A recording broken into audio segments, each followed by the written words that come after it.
Relic, my friend.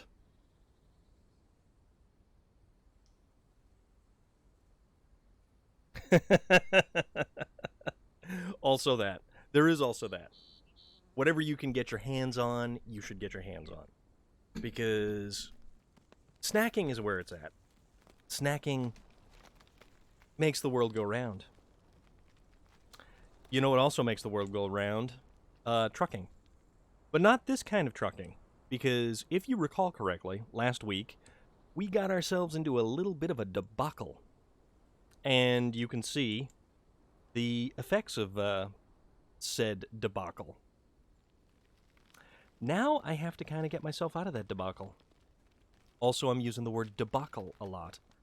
Because this really is. This is a giant cluster right here. We went to recover our generator truck with the fuel. That didn't work. And then our haul truck. Yeah, we had some issues. I'll fully admit that we had some significant issues right there, and now we need to recover from that.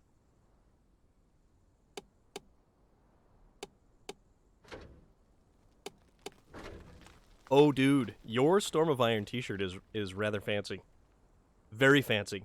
So you're going to sit there, and I would imagine pinky out when you're eating your peach cobbler donuts. and the crumbs shall gently fall upon the Storm of Iron t-shirt. Which, mind you, also, I fixed this. I can type things and not have it mute the channel. But that is where you can get all the really nifty stuff right there. So there's that. That's a thing.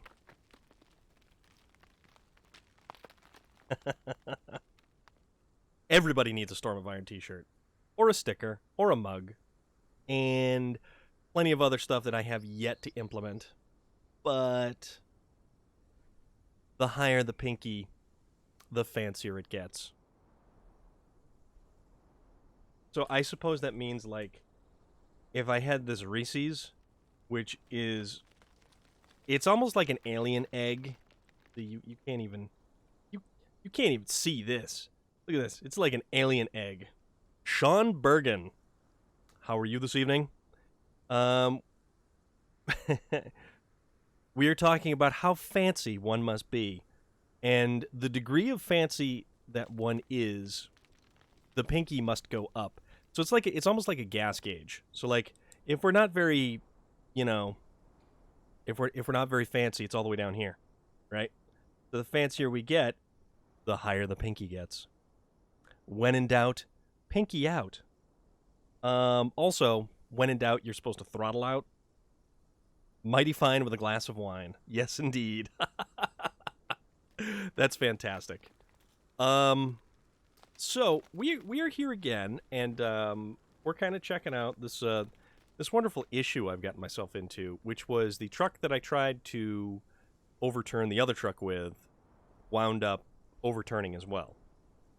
So we need to somehow rescue ourselves, and I don't know if I want to take a crane truck all the way out here or what I'm going to do, because this was supposed to be fuel truck, generator truck, transport truck, 2 loads to the brick factory, transport the cement, I think? It is a series of unfortunate events. Yeah. Actually, wait a minute, hold on. You know what? If it weren't for the trucks just kind of like flopped all over themselves, this would actually be a really nice picture. Very serene, and you can actually see the moon rising in the distance. It is rising really, really quickly, which still leads me to believe that weird things have happened in this world that we exist in, or perhaps we found ourselves in a parallel dimension. Like, we're in a pocket reality where we're the only ones who exist and nobody else does. And we've brought our own set of physics with us, so the only time that physics exists is in our little bubble. So there goes the moon. M-O-O-N, that spells moon. And it just continues to rise like that. So, we're going to figure out how. Let's see. Brick production site.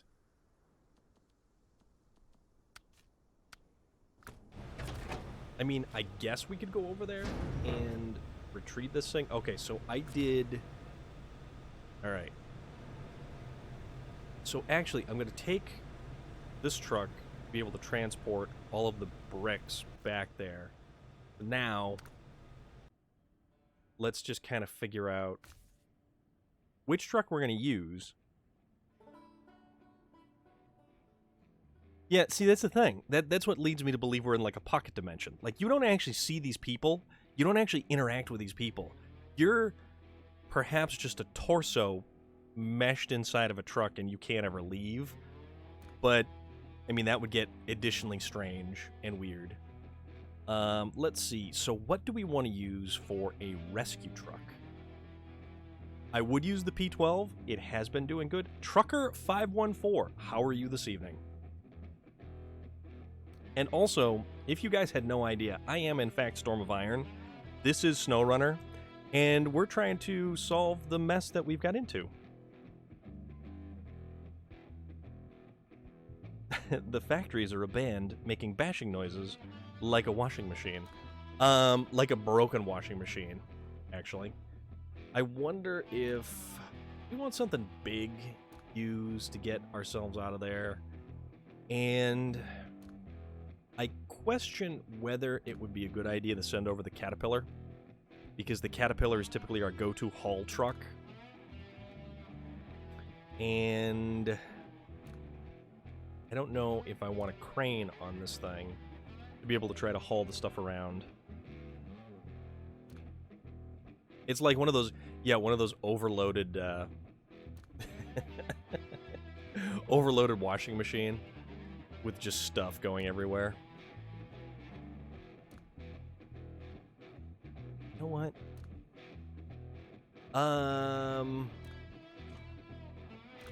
Tell you what. We're gonna send the Azov 64-131 over to play rescue truck. Put the mud tires back on.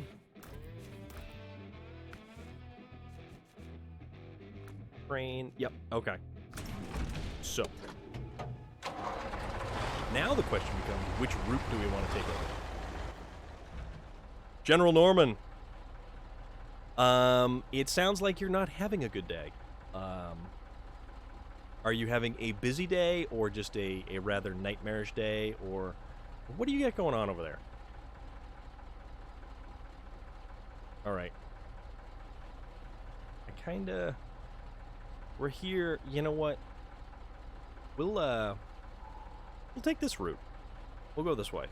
And then we'll wind up in the quarry. Hopefully, we won't cascade down the side of the quarry. Crappy stuff at the day job. That does not sound good. And I certainly hope that... Norman, I hope it gets better. I hope that we can provide at least a modicum of entertainment to make it better for you. You have 2 hours left. I will attempt to make your 2 hours not suck. Or at least... Mac the Punk has hosted with one viewer. Delightful. We like Mac the Punk. Mac the Punk had his PlayStation apart and managed to get it up and running better. So that's a good thing. This is definitely a good thing. Okay, so we want to go through... We're going to go across... Yeah, okay, we'll go this way. We'll make that... Mac, how are you this evening? We are attempting to go fix the clown show that I created. Oh, actually. Yes, Relic. If you hit !merch, you can find a couple of items in our merch store.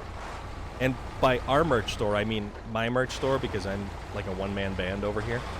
And you can get really fancy stuff like a Storm of Iron coffee mug, or even the coveted, and when I say coveted, I mean coveted, Storm of Iron t-shirt, which I have one, my brother has one, let's see who else, Relic has one.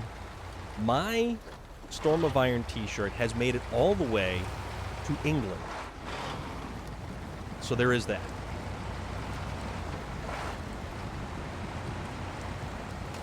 So we are intercontinental over here. I have my own Storm of Iron mug, which is in the kitchen. Also, there's one at work. So I've got a couple of Storm of Iron mugs. So Storm of Iron mug is where it's at. But I like the t-shirt. The t-shirt's actually really nice. I get the black t-shirt with the white logo on it, and it actually stands out really well, and it looks really cool.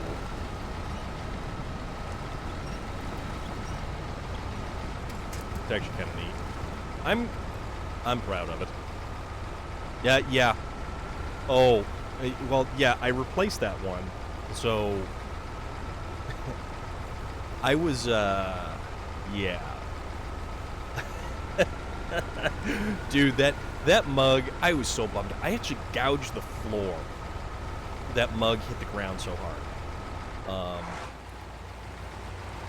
I kind of passed out. I was watching...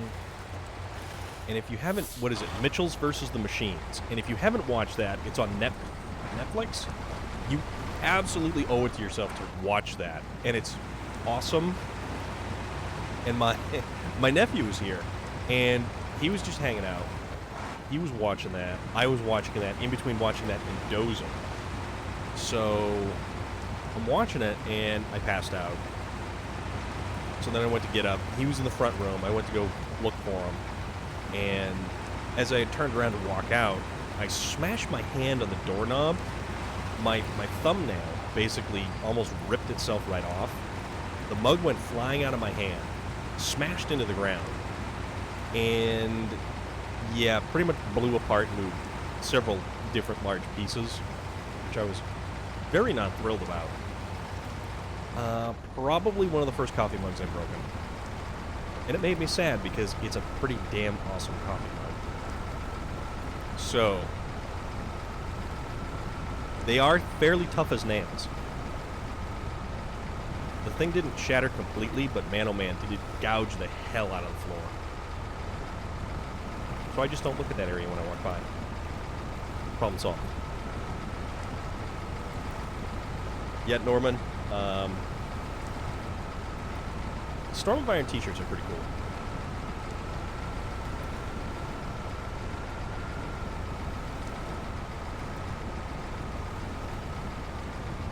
I've seen the light blue, or it's like a bluish,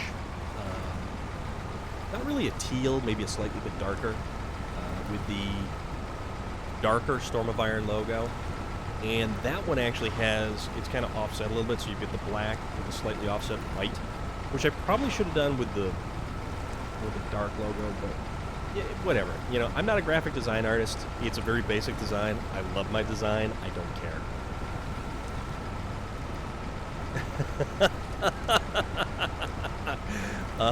Norman, I believe you are correct. That's a brilliant idea.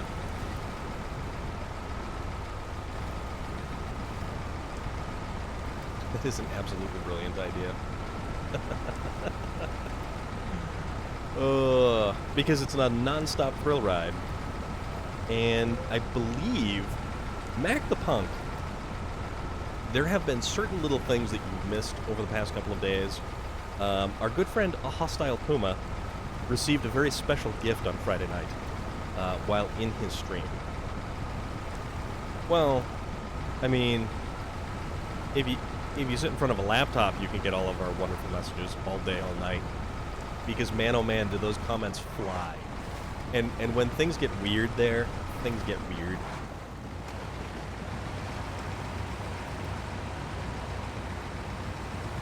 I don't know if anyone is familiar with who Ricky Berwick is, but that was Puma's special gift on Friday.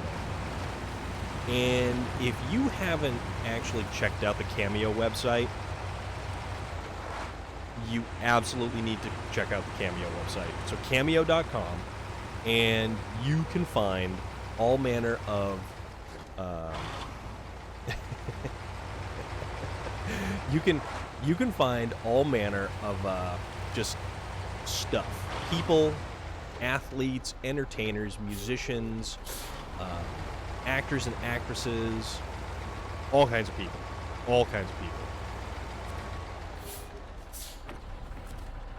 Just top off the fuel. Just you know, you never know. You never know when you're going to need your fuel topped off. So let's top off the fuel, and let's keep going. Also, I don't know which direction I should be. Well, it's a good thing I checked because I'm going in the wrong direction now. Oh, wait a minute. Nope, wrong direction. Unless I want to come across here, head up here, and then over here, which may be slightly easier than through here-ish. Because then that'll at least get me in here. You know what? Let's live a little. Let's back up. Let's turn around. So, Mac the Punk. Yeah, Relic. Mitchell's versus the Machines is awesome. That is such a great show on Netflix. And I think my nephew has watched it like a dozen times already, which is okay, because it's actually a really good show. And the fact that Danny McBride... Yeah, see,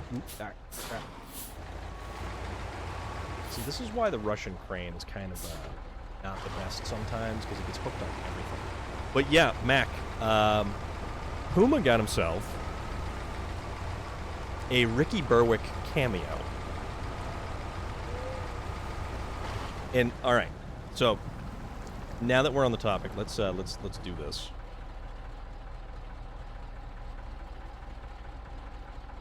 So you go to cameo.com,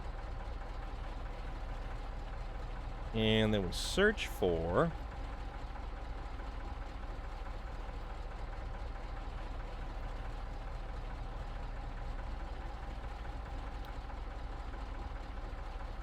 Fubar89. You are absolutely correct. So this right here is Ricky Berwick. Ricky Berwick is hilarious. He's a YouTube entertainer or comedian, and he does cameos. It's pretty cool.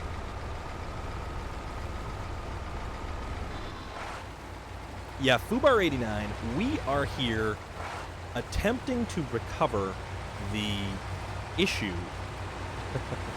that we created at the very end of Thursday, I think it was? I think it was Thursday. Yeah, we maybe ran into a little bit of an issue.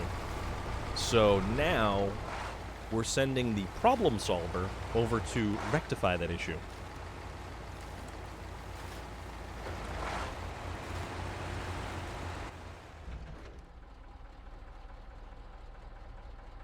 Yeah, okay, we're good. We'll just keep going this way. So we're going to loop around here to our little diagram of a mess over there. Yeah. So I got myself into a little bit of an issue. So the fuel truck hauling the generator trailer dumped over, and then the truck that I attempted to use to recover, which is the truck that I was going to use for hauling, that had a bit of an issue. Actually, no, we don't want to go up. Oh, no, taking the wrong line. So the truck that we actually were towing to use for our hauling truck had a bit of an issue as well in the attempt to recover the fuel truck. So now this is going to be the recovery truck, if we can ever get there, because of course it's on the opposite side of the map. General Norman, yes, a pickle is the absolute appropriate descriptor for what we did.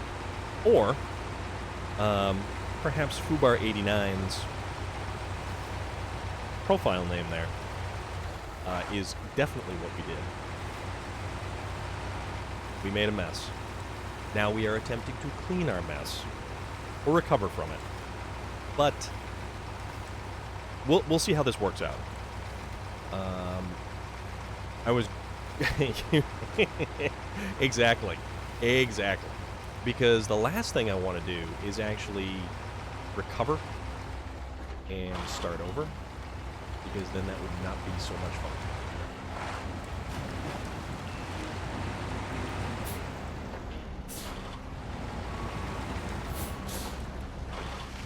I had thought about sending a collab over, but the collab inside of the quarry, which this quarry is actually gigantic.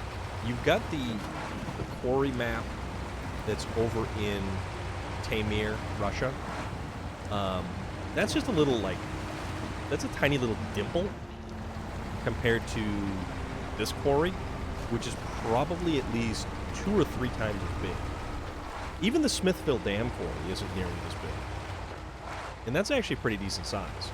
But, what I don't understand is you've got the Taymyr map, and you've got a map specifically called Quarry.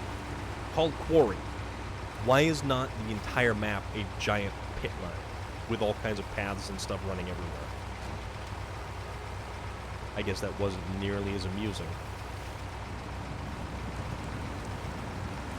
So this truck is usually pretty good for getting us places that most of the other trucks do not typically like to go. But we're going to use the Azov. The Azov is the eternal problem solver. Or at least when there's not a knucklehead behind the wheel like me. So there is that.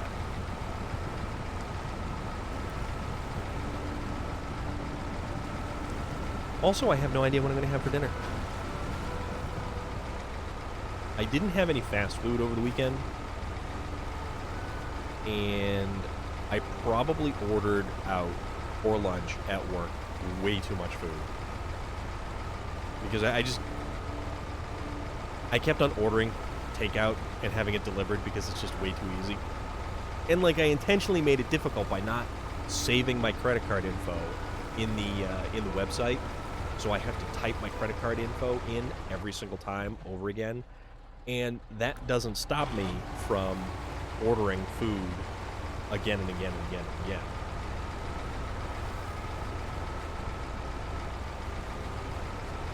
But you know what? I did get a Greek wrap that was actually really good. I think I got that on Friday. Was that Friday? It might have been Friday. Unbeknownst to me, the Greek wrap came with red fries. I ordered a side of fries.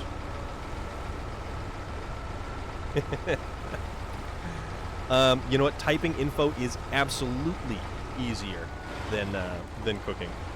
But no, I intentionally made it difficult so that I didn't have to, or like I might dissuade myself from ordering constantly from the pizza place that is directly across the street.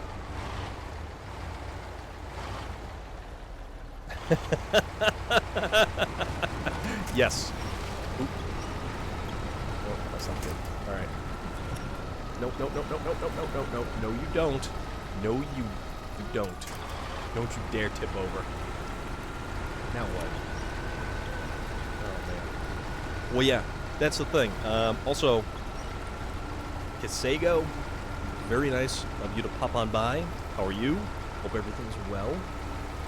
I am attempting to not go wheels up on this map again. Alright, so there we go. Cheeseburger and a baked potato.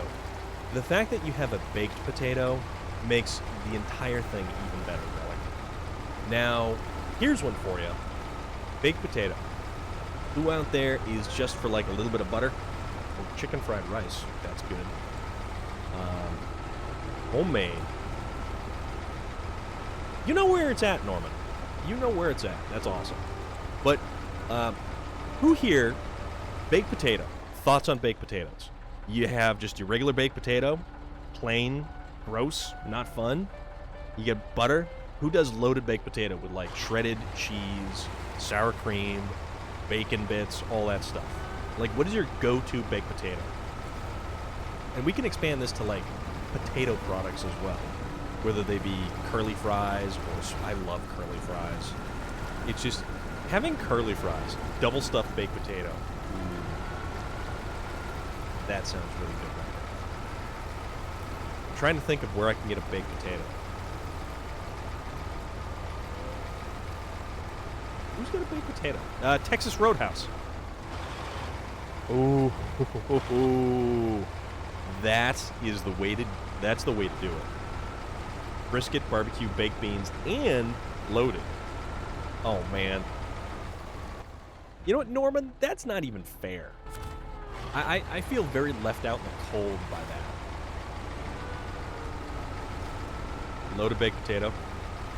Mac the Punk hates baked potatoes.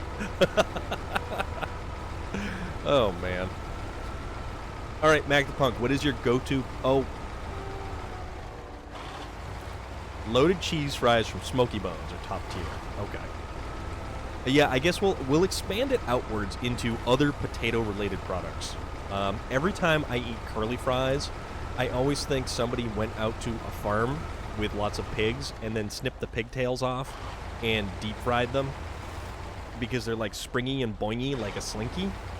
Or like, you know, a deep-fried Slinky. But then I realized that's kind of twisted, so they're curly fries. Extra cheese, extra bacon. I do like sour cream with a baked potato. Sour cream is kind of like one of those things where it's like, William Sterling, butter, sour cream, green onions, yes, Monterey and Colby Jack. I love Colby Jack cheese. I love Colby Jack cheese. That's the one that's got like a little bit of the orange hue with the whitish hue and stuff like that, so. All right. We are near the quarry. Let's not fall into the quarry, so we're gonna go right here. And then if I flip this thing on its side right here, William Sterling will laugh at me and enjoy my misfortune. Cajun chicken loaded fried with chipotle mayonnaise and jalapeno. Oh. Chipotle mayo and jalapenos. Mac is, well, you know, Norman, I think we are all weird here. But we're a special kind of weird. We are we are the bag of Skittles rainbow flavor of weird. I'm okay with that, though, because, hey, we're all here, we're all having a good time. That's what counts. Man, now I really want a baked potato. And I think tater skins, using those, and it's even better. My brother came by, we did takeout from a place that's not too far, next town over, and he got the tater tots with, they were like, I don't know if they were loaded tater tots, but they had cheese and sauce and all kinds of other good stuff. This just makes me want to eat all the potato things. Who doesn't like baked potatoes? Mac the Punk does not like baked potatoes, apparently.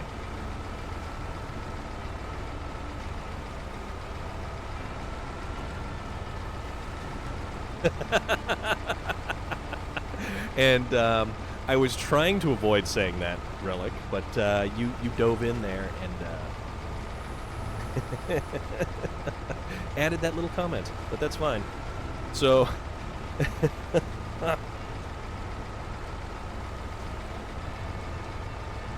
I hope everybody's enjoying their Monday. I am now enjoying my Monday more. I know Norman is not enjoying his Monday that much, but we're here now. So let's make Monday a little bit less Monday. Baked potato with chili and cheese and sour cream is amazing. Yep.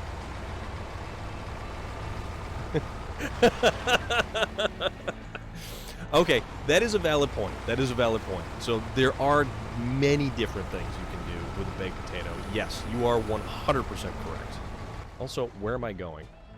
I am going around in circles, apparently, because I'm not paying attention to where I'm going. So that's fine.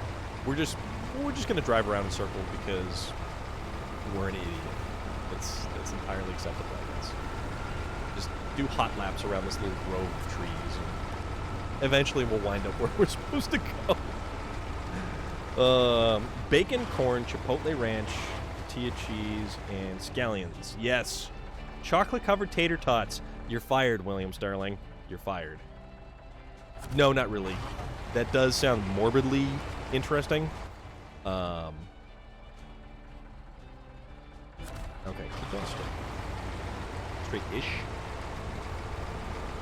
You know, why waste good chocolate? You know, potatoes are great. I only wish that, like, raw potatoes tasted better. Because then I would eat raw potatoes like an apple. There's some people who eat, like, tomatoes.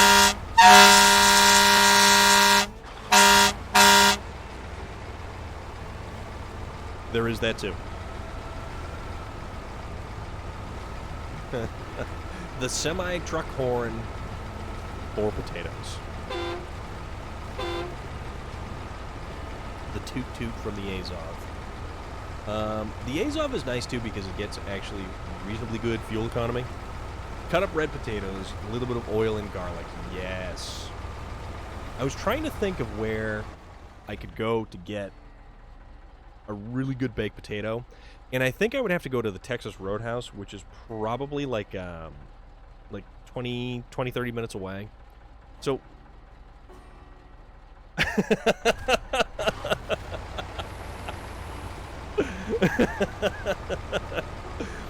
Mac, that is how we roll, apparently. Raw potatoes with salt? Okay, I've never tried that. Raw potatoes with salt. I have had raw potatoes. I have not had just simply raw potatoes with salt, because that is unique and interesting. Much like our channel here is unique and interesting. So, go down that little... No, you know what? Let's find a place where we can sort of... Yeah, like right here.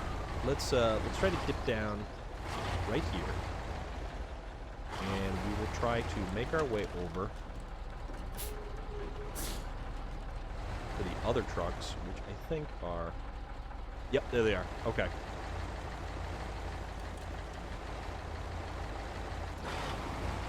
All right. Yeah, potatoes raw are a little bit too, like, crunchy, almost. Scottish potato cone is the daddy of potato products. What is a potato scone? Like, just a scone? See, I always thought scones were the laziest of baking products, because it's like, you just simply take a wad of whatever and cook it. It's just like a blob of something. It's not, like, rolled and, you know, folded. It's not put into a muffin tin. It's simply just scone. Wah! It's somebody who just decided that, hey, you know, this is what we're going to do now. Scone!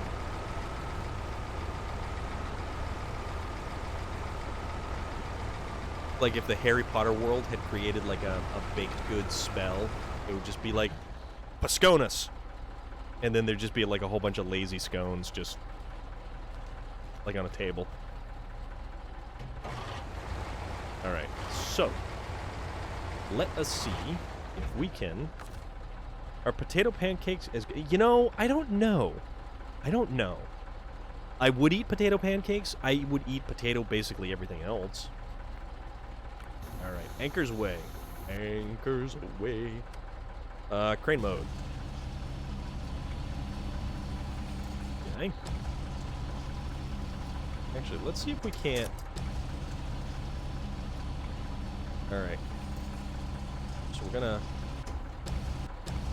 Can we? No. Of course not. So that's kind of messed up right there.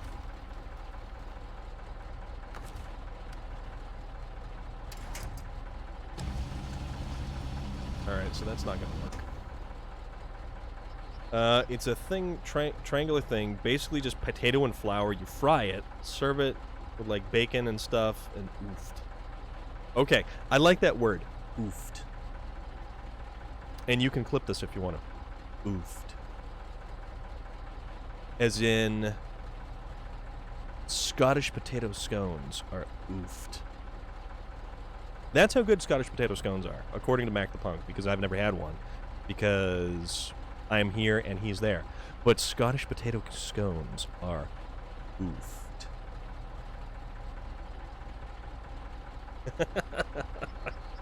I have no idea. Alright, let's see if we can't. Let's see if we can't right the wrong that we've been, you know, dealt here. Alright, lift.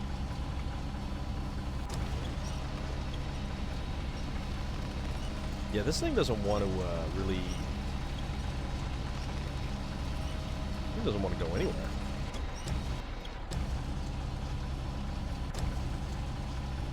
Okay.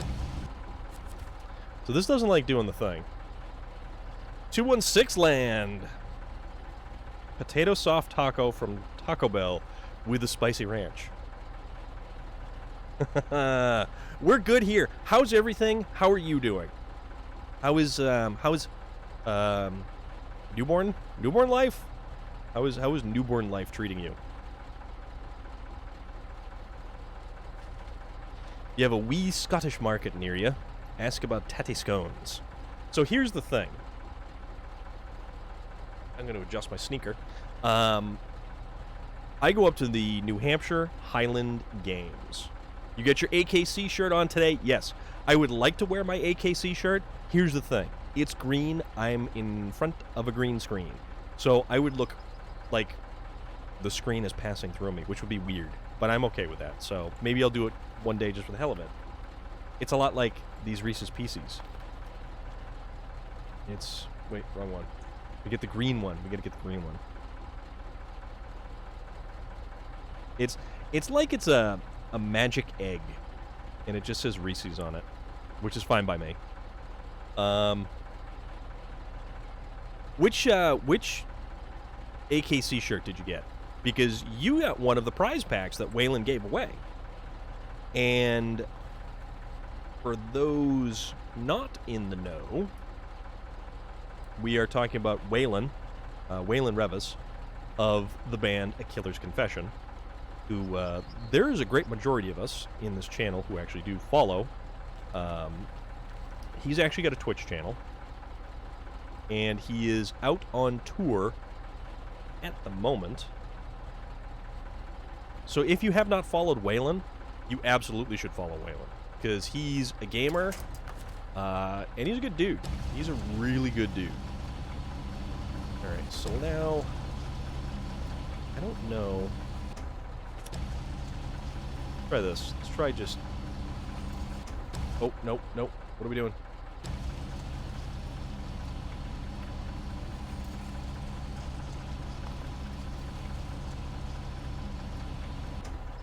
Man, there's like nothing that's gonna work over here.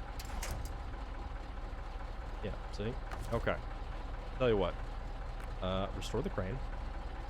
Change the trucks. We will go to the Azov. So we're gonna swap over to the other Azov. Newborn Life is good. Sorry to delay. You get the AKC logo on the back, Killer's Confession on the front. Nice. Very nice. All of his merch is fantastic.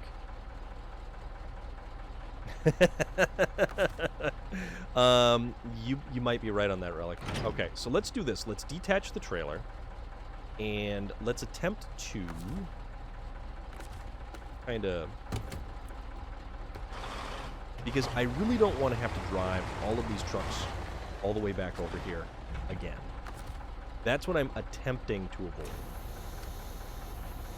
Alright, so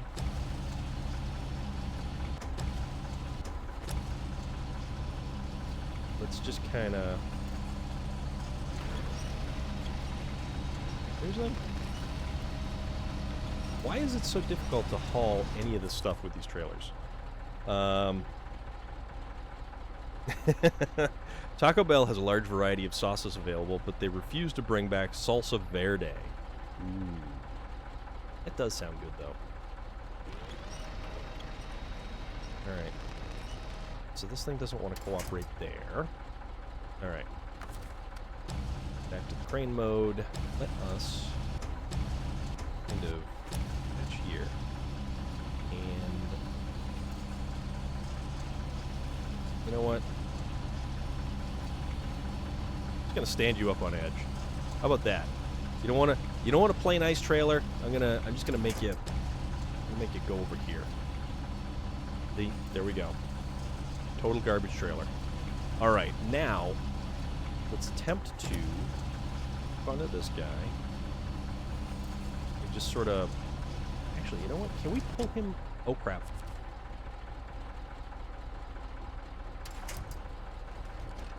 All right, we're not gonna do that. Instead, let's try something different.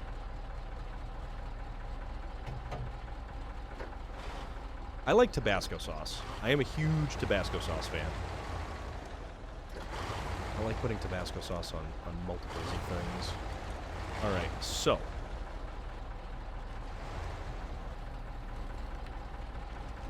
Alright, parking brake.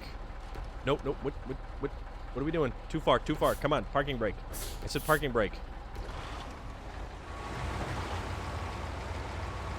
Man, this is impossible. Alright, this is what we're going to do. We are going to parking brake. Attach winch. Winch there. That one. Now. Yeah, see, this is a mess. And it's because it's in, like, this little goofy lip down there. Oh, oh, oh, oh. There we go. There we go. Okay, that's one. That is successfully one truck that we've recovered. Oop, nope. Slow down. Alright, so let's bring it back down right there. Okay. So that's one truck we've managed to recover. So if we dump over the crane truck, we have at least one more shot at not completely messing this up.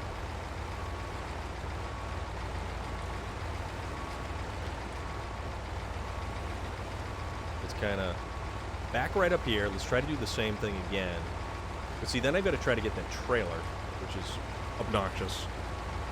Yeah, that's the... Yeah, what the hell is it? That is the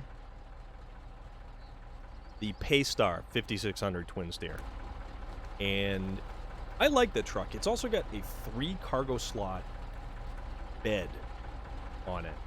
And conversely, you can actually mount an extra long fuel tank. Amongst other goofy things.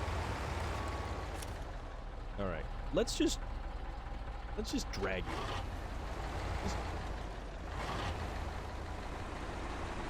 Really? Oh, are you kidding me? This thing is stuck. Holy crap.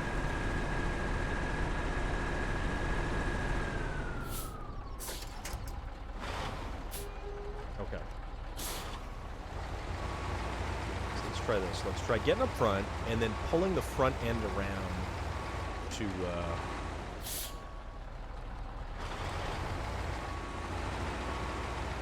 we're now getting hung up with crane outriggers. So of course this is, you know, it's cooperating. Yeah, that thing is cool. It's got a 3 cargo slot bed. If you get the sideboard bed, it just looks really bizarre. This rock is going to mess me up right here. I know it. Rock is going to want me to fail. All right. Not Dwayne The Rock Johnson, the other rock. Okay, winch time. There. There. Now let's pull.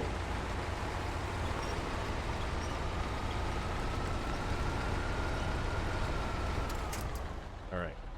So now we get it aimed kinda downhill-ish. All right, winch. There. There. Now pull. Ooh, we got it. We got it. Okay. Now, us change trucks. DA's off. Don't you dare. Don't you dare fall over again. You figure one of the trucks was one of the lowest ground clearances.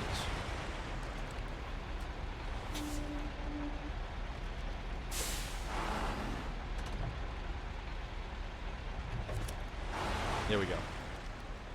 Let's just drag this thing down with me. Everything's coming down. Everything must go. Alright. That's it. That's it. Oh, whoa. Hey, look at that. We get the... Somehow or another, by just simply dragging it, we've managed to right the trailer. And look at that. That's where we're going right there. So,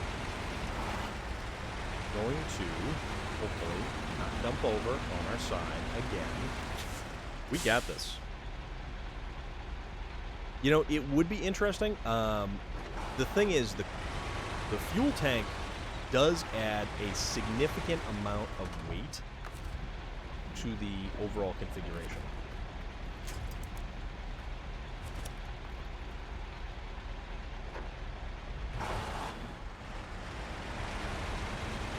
Whatever. we'll pull it closer. All right. That fetch winch. That guy there.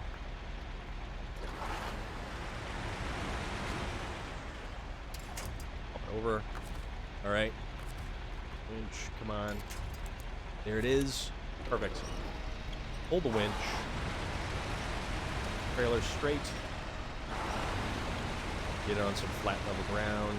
All right, awesome. You know what? We're back in business. So we only took like 45 minutes to try to fix this catastrophe we found ourselves in. Nope, forward, not backward. Okay. Where is the generator and fuel location?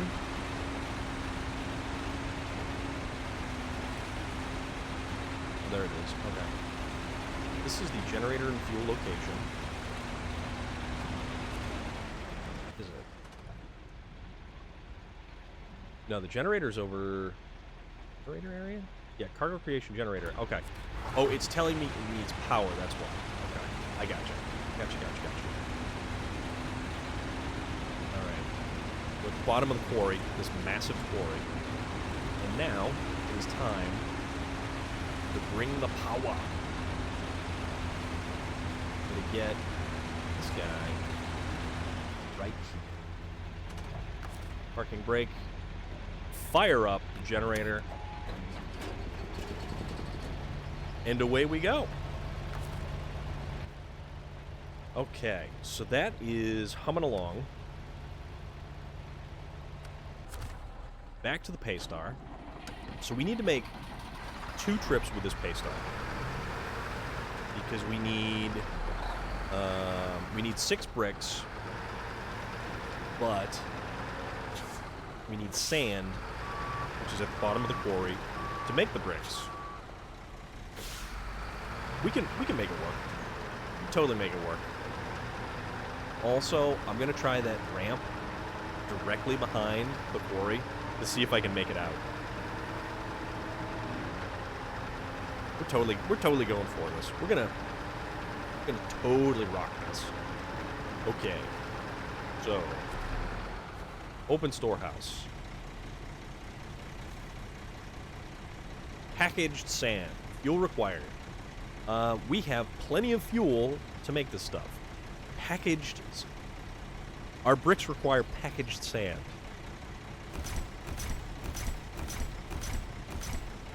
Okay. We still have 650 liters of fuel in the generator. Oh, actually, open storehouse. Cargo to load. Okay, that actually, that stuff's actually rather heavy. Okay, so now is when we try to get up and out and then over to the brick production site. So we're going to try to...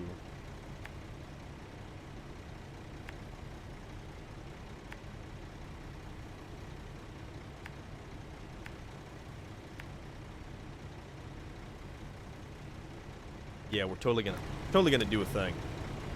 It's don't worry, it's gonna work out great.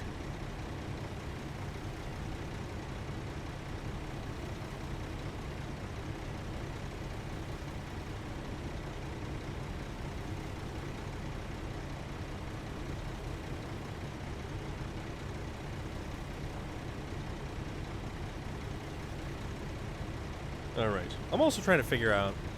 Oh, LS3 powered 1971 Datsun 240Z with 6-speed. So the LS3 is a 6.2 liter. It's got 415 horsepower? Yeah, only if.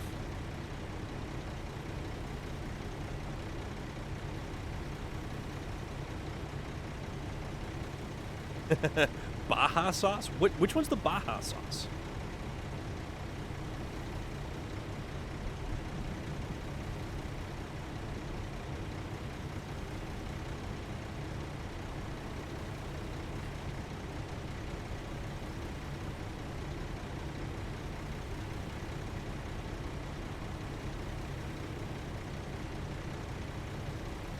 process.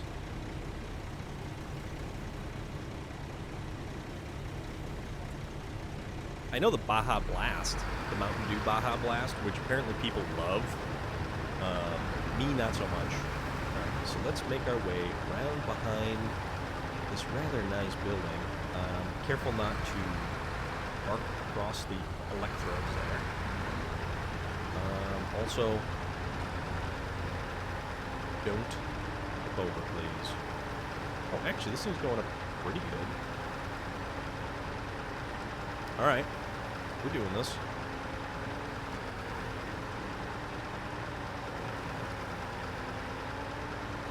Yeah, let's work this. Alright, so that one, and then we go this way? Okay. Alright, so this is where the length of the truck does not really help us.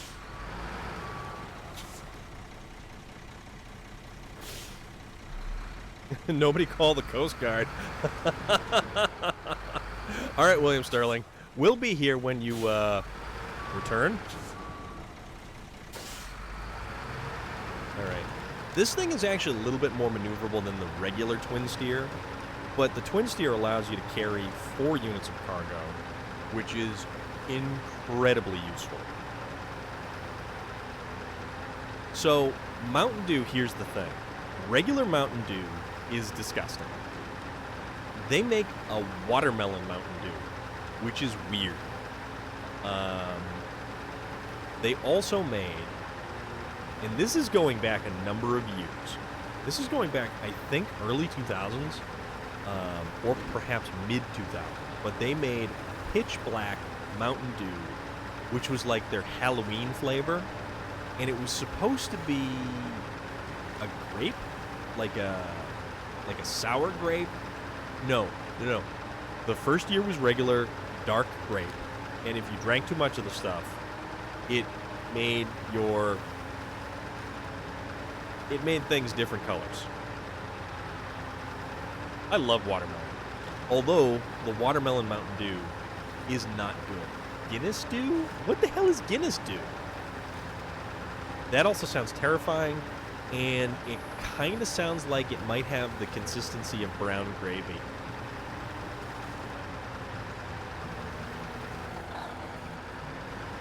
Alright, this is going to be good. This is so good. Because, pull up on this bad boy. Boop. Open the storehouse. We will now unload the sand, and we will craft 3 bricks. Change truck. Collab. Load. Load 3 bricks onto the collab. Okay. Back over to change truck to the Paystar. We'll just back right on out. I gotcha. Well, Relic, essentially, it makes interesting colors. We'll put it that way. So, Mountain Dew Pitch Black, I loaded up on the stuff. And I remember there was a supermarket that had the 20-ounce bottles for like 99 cents. And I bought probably 20 of them. I loaded up a carriage with them. I don't like regular Mountain Dew. Regular Mountain Dew is not good. Regular Mountain Dew kind of gives me a headache. Although, my brother had let me try a cotton candy flavored Bang energy drink. I've never had a Bang energy drink. The name itself is just bizarre. I've had the NOS, I've had Monsters, I've had all of that stuff. I don't drink energy drinks anymore. Just simply because the amount of bad stuff for you in an energy drink is bonkers. Plus, the crash that you wind up with afterwards, no thanks. Plus, it leaves me, like, ravenously hungry. So it sort of defeats the purpose of an energy drink. You know, it was really weird. It was actually... So, here is where a sugar-free drink with that obviously sugar-free kind of flavor plays to its strengths, it was actually pretty good. It was actually quite good. Okay, let's see if we can make it down without having issues here. Also, I have no idea what I'm going to do for food. Those Reese's peanut butter egg things are looking mighty fine right now. Not that fast. Slow down. Slow down, little fella. Slow down. So I ended up resubscribing to Hulu the other day. Mostly because there's a ton of television shows that are available on Hulu that are not available on Netflix or Amazon. So I decided that I would finally get around to resubscribing to Hulu, which means I can now watch all of my rest of Brooklyn Nine-Nine, because I believe they have that there, all the rest of the Rick and Morty that I haven't seen, and I am now watching What We Do in the Shadows, because I don't have regular TV. I just have internet stuff. The only energy drink I have is powdered one from a company called My Protein. It's got vitamins and amino acids in it, etc. that they say helps your body do something with the energy the caffeine gives you.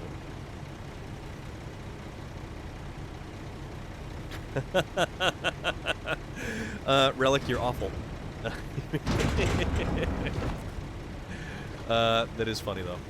That is very funny.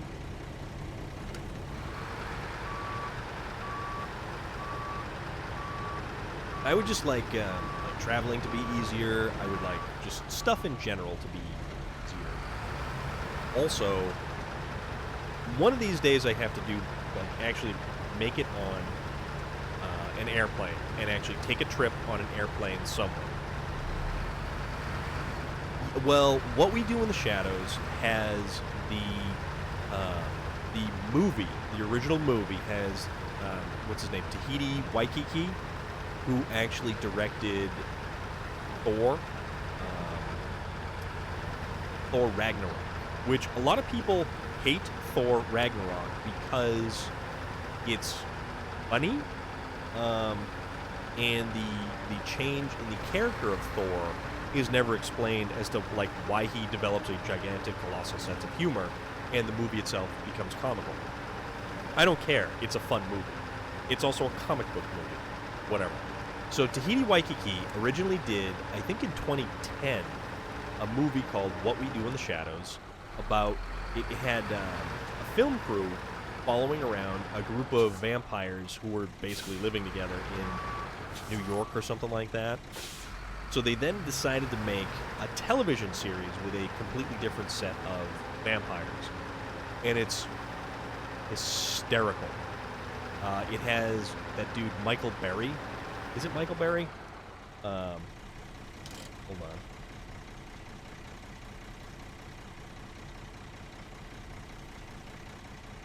So What We Do in the Shadows has Matt Berry. That's his name, Matt Berry. Who, if you've ever seen the IT Crowd, he's in, what is he, Renum Denim? Or one of the Denims? But, yeah, Matt Berry. Thank you very much, Fubar. Matt Berry is unbelievably funny. The entire cast is awesome. So awesome. The Internet Troll. I forget which episode I've left off on. But, yeah, Fubar, you are 100% correct. Matt Berry is amazing. And he's got The Toast of London, which I haven't seen yet, which I probably should. And a bunch of other stuff. But it's comedy gold. Yes. Yep, the series, Herbert Laws, correct. He did do Toast of London, yep. That's superb.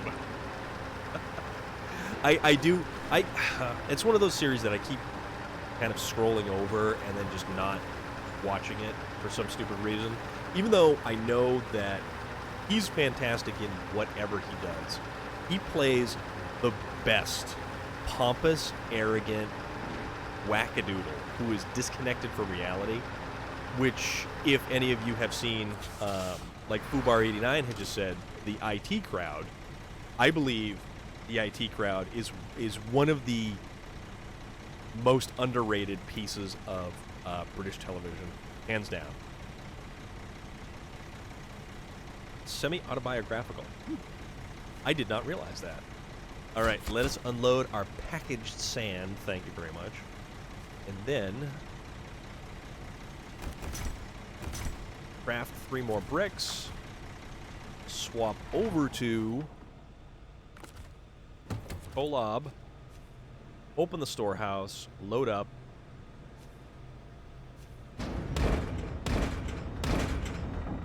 3 bricks. There we go. And now let's figure out our route back to the yeah. We'll kind of head down the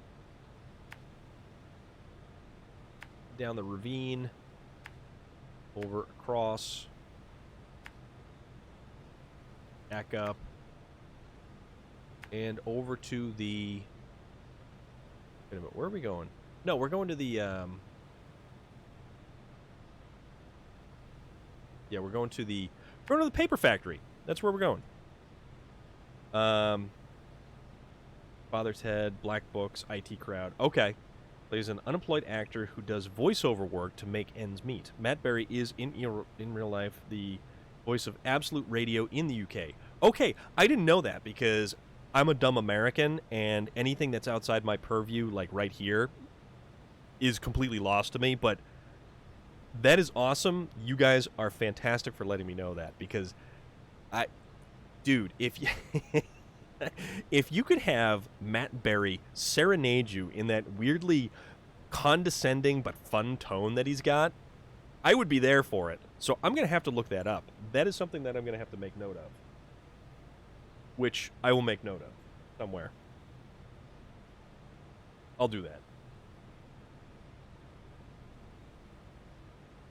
Somebody's trying to get a hold of me.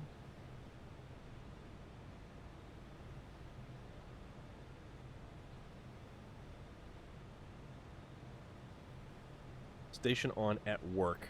So, like, what does he do? Is he just like a radio announcer, or is he just like, this is Matt Berry with Absolute Radio? You twits? Or whatever, you know, whatever he says. I have no idea.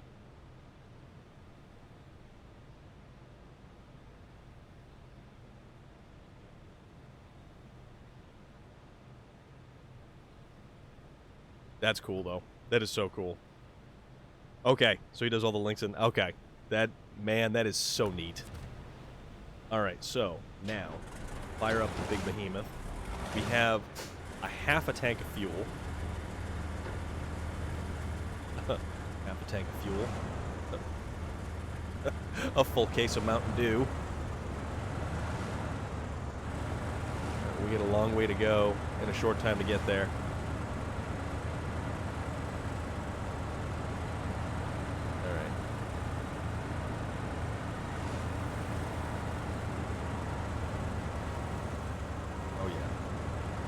We're gonna make this work.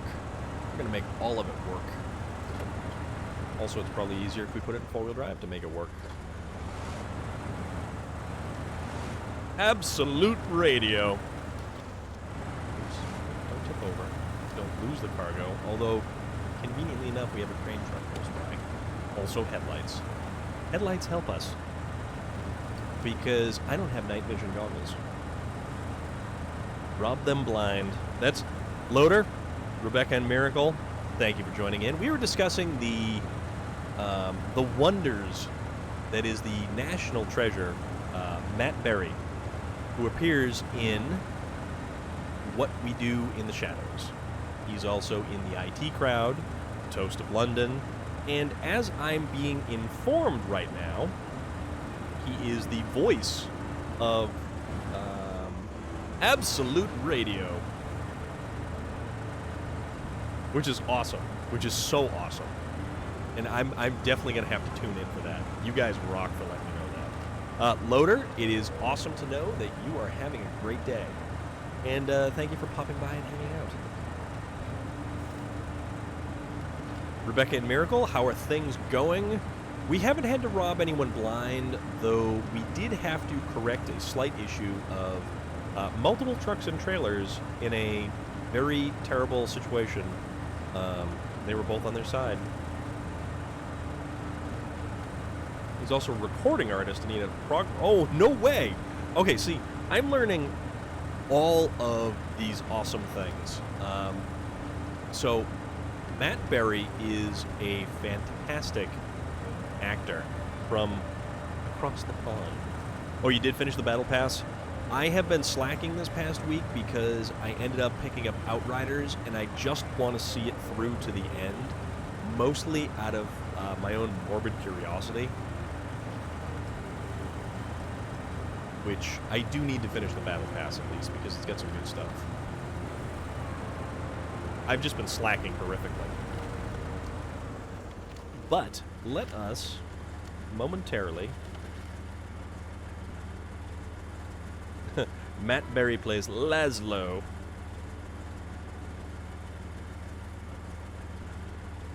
No, we want his... What is IMDb? That's what we want. So, this is old TV.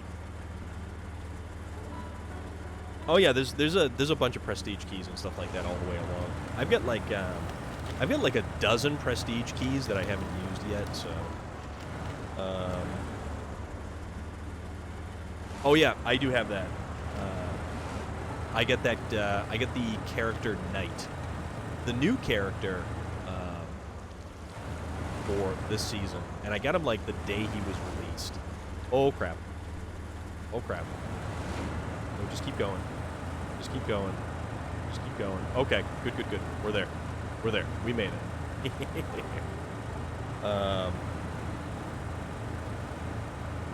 Charms are under, it's like equipping a camo. So if you go to attachments, camos, and then there's charms. And it basically is just this little goofy thing that dangles off the side of your weapon.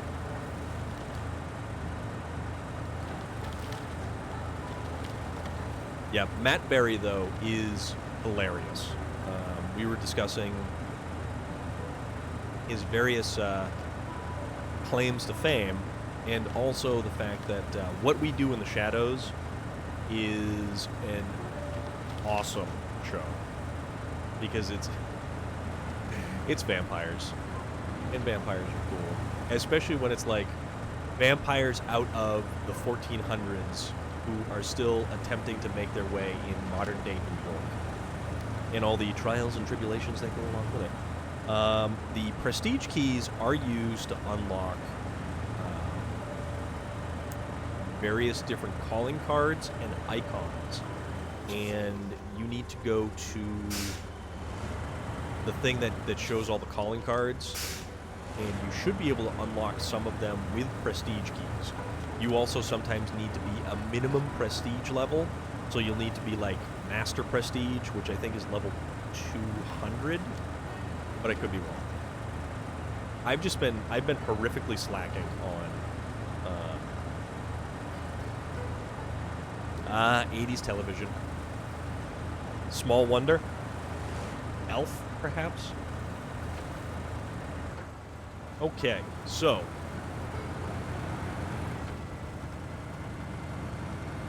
let's get going. Let us get these last 6 bricks to finish Paper Factory Section B, because now I'm excited.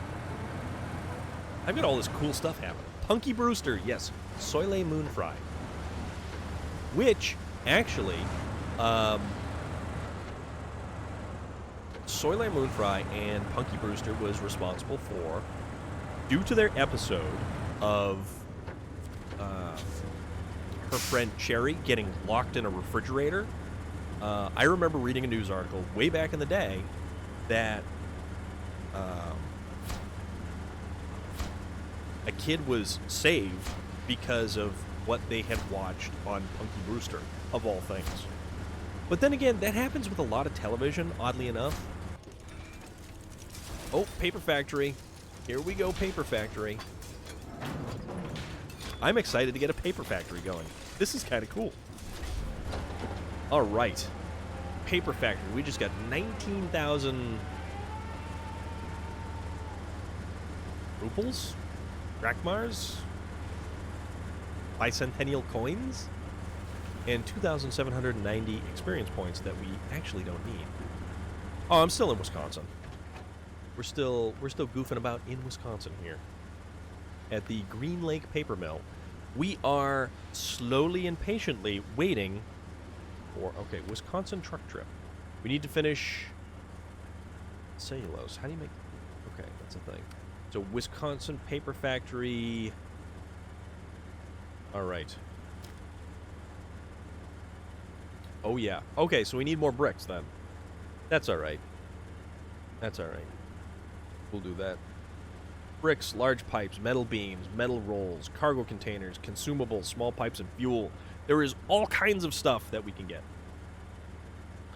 One with Michael Landon as an angel. Your parents watched, so you saw it often. That was, I know which one you're talking about, actually. Crap, what was that? Something, aha! The good stuff. Highway to Heaven. Was it Highway to Heaven? We have the internet at our fingertips.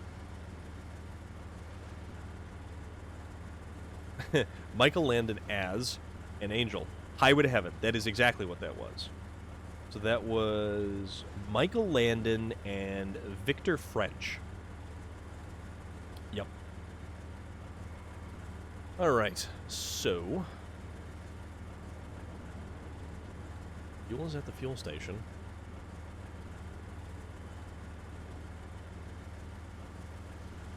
What do we have over here? A lot of stuff we have over here that we can use. Check this out. That's cargo creation zone number 1. We can do cement, concrete blocks, concrete slabs, metal beams. We need 4 metal beams from there. And consumables. 6 units of consumables.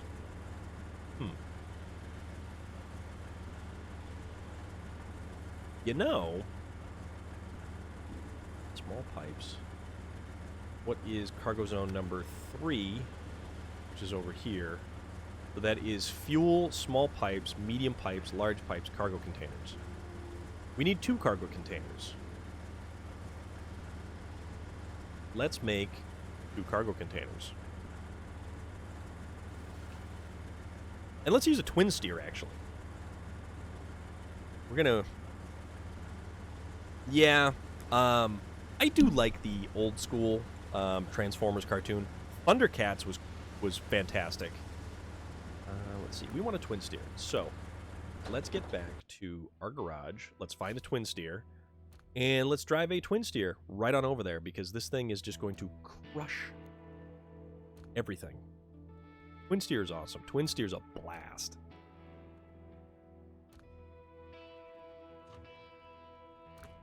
All right, twin steer. Twin steer away.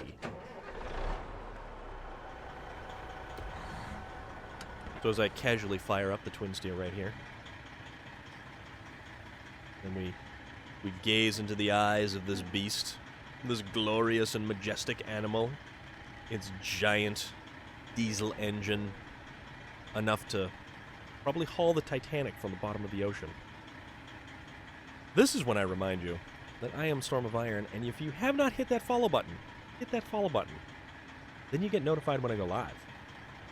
And you want to do that because then we can sit here, we can watch trucks drive through mud, and talk about potato puffs and cartoons. So there is that.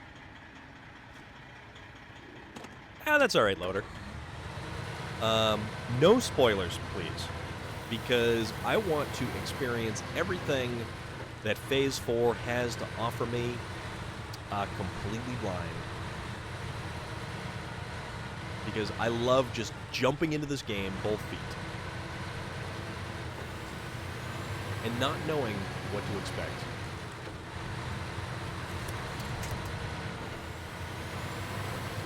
That's alright. Take the twin steer and we'll go anywhere with this thing. The twin steer is unstoppable. Except when you roll it over on its side, because it has one of the most rigid chassis in the game that has absolutely no flex to it whatsoever. But that's neither here nor there. 4 more days? Is that the release day of Subnautica? Thundercats from the 80s, and you know what? I have not watched any of the remake of the Thundercat stuff, but I remember watching the very first pilot episode of the Thundercats. And that was a great show. That was... You've got so many different shows from the 80s, cartoons and such, that were... Yeah. You could just sit there. It's not Shakespeare by any stretch of the imagination. But it's good stuff. It's really good stuff. And it's entertaining. It is very entertaining. Oh, nope, don't hit that phone pole. This truck makes most of this terrain look dumb. That's how awesome this truck is. So let's go over here to the Cargo Creation Zone number 3. And let's make some stuff. The Herculoids, yes. There was the Hanna-Barbera cartoons. All of the Hanna-Barbera cartoons. The weird, like, dinosaur rhinoceros looking thing that shot, radioactive stones out of its horn. Thundar. Captain Caveman knows that. Let's just casually make our way through this little bit of moisture we find ourselves in right here.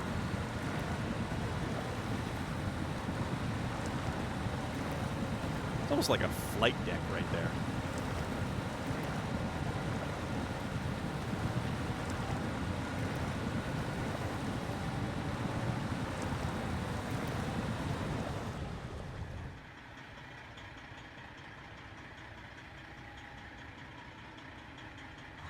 Alright, keep on going.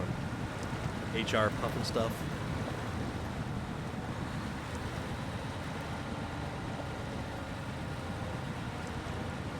There was a certain point... Flintstones or Jetsons. There was a certain point where cartoons stopped being, like, just fun and goofy for the sake of being fun and goofy. And cartoons went weird in the 90s. And definitely Nickelodeon had a hand in that. MTV with Beavis and Butthead had a hand in that. I mean, Ren and Stimpy, come on. That was... Those were the gatekeepers of weird cartoons. Like, intentionally edgy stuff like that. Delivered to the paper factory. Oh, I love this truck. I'm glad that I actually have one of these trucks to use and not just hurl off a cliff constantly.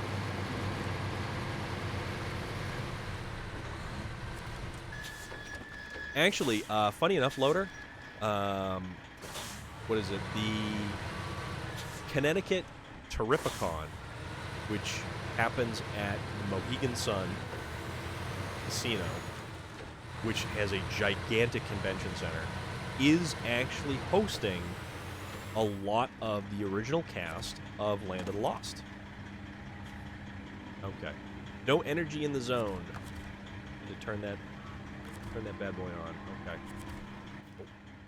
Need the Azov that we are nearby. Not that Azov, but the other Azov. That one. Okay. So, fire up. generator. Okay, we need to refuel the generator. Fuel tank, generator. Alright, there we go. Back to the twin steer. Western Star, 6900 twin steer. And let's see, we can get, you know, we can get a bunch of stuff from this location. So let's do, and 2 large pipes. So let's do our cargo containers. 2 cargo containers. Okay. 2 cargo containers. Let's carry these things away. But yeah, Land of the Lost is having a big reunion at the Connecticut Terrificon, which is actually the first really big convention that I had actually gone to.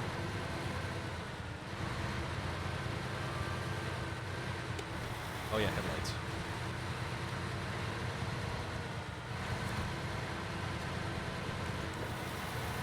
Alright, there we go.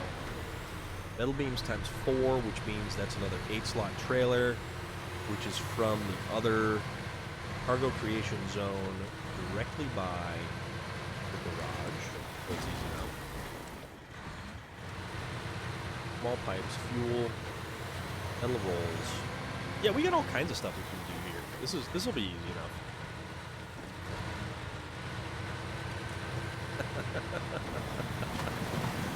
Oh boy. All right. Differential lock. Gotta slowly make our way across this little puddle right here.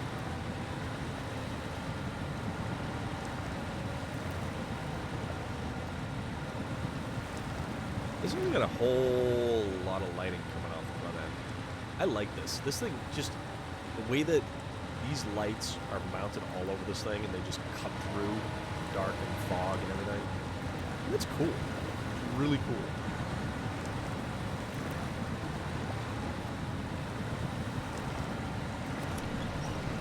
A little bit of a slow little tug right here. Alright, there we go.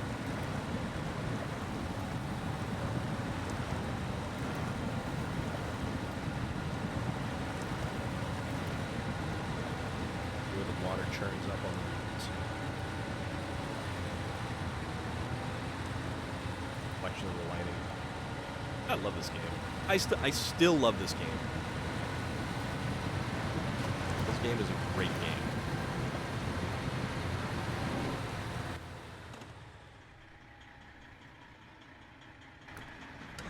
Alright. And this truck is a great truck. This truck is a fantastic truck. And there are very few trucks that can actually haul. Well, I think this is the only one that can take 4 cargo slots on the truck itself. We were lucky to actually start getting 3 cargo slot style trucks, like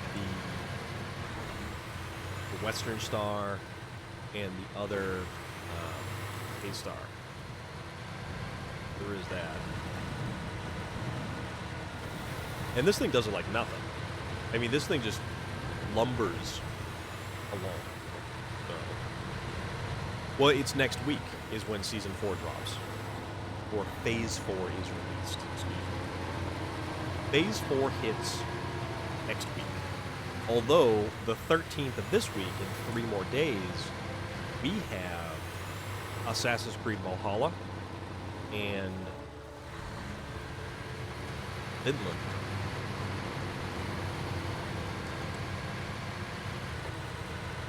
So it's Wrath of the Druids is, I believe, the name of that expansion. And I should probably turn on my PlayStation first thing in the morning when I go to work.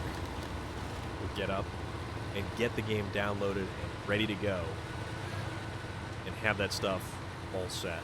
So I don't know if I'm gonna keep pushing along with this until, let's see, until Assassin's Creed comes out. And then we might jump back over to Assassin's Creed, or I don't know. That's a good question.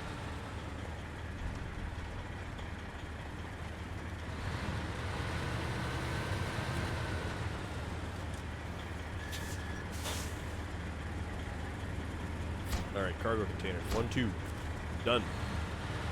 Back for some more stuff. So the bricks are going to be fun because we're going to have to do that whole sand, cement, everything else routine. Actually, where did I get the cement from? I get it from one of the factories. That's fine. And where are the cargo creation areas? Thank you.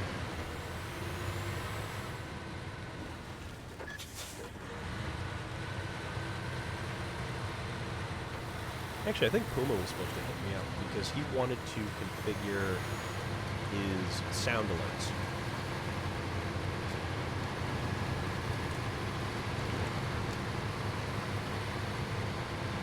And actually, I've got a sound alert that I need to add.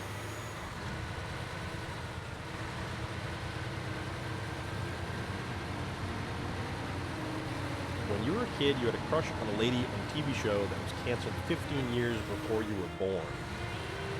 Good enough. I mean, but see, here's the thing. It's TV. That is, you know, history recorded. Although, you know, even if it was a television show, that's still documenting a section of, you know, Americana, so to speak. When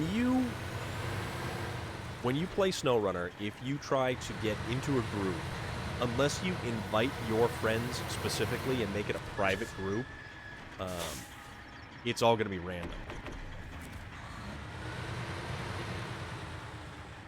Ava Gabor in Green Acres.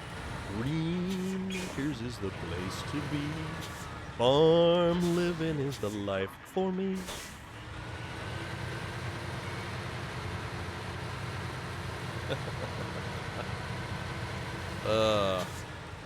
Nick at Night. Nick at Night. All those, Beverly Hillbillies. And we've actually got Me TV around here, and you've got all the old stuff like Dragnet, first thing in the morning, or 1 Adam 12.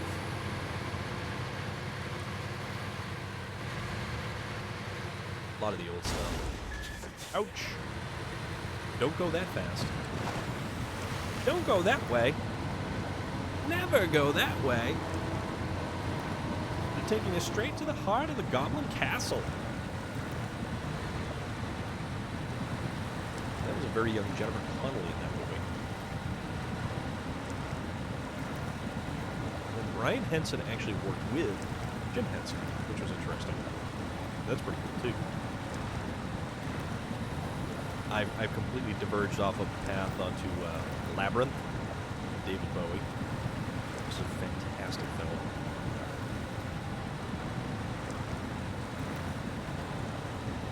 Charo.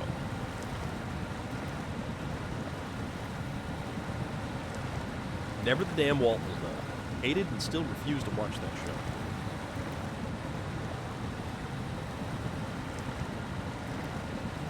Well, a lot of the time he had like what royalty would essentially be wearing, like Prince. So he had the like riding gear almost, because he was carrying around the crop. But you didn't see him on a horse anywhere, so it's just very strange all around.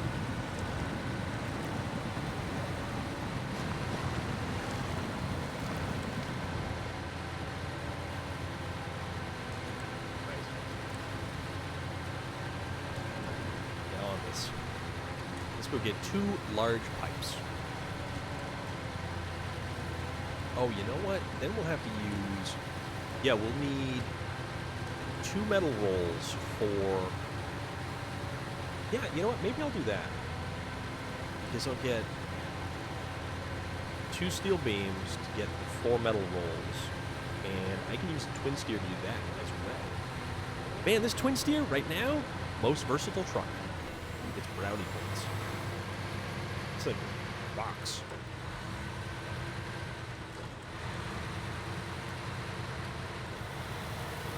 Just making all kinds of progress.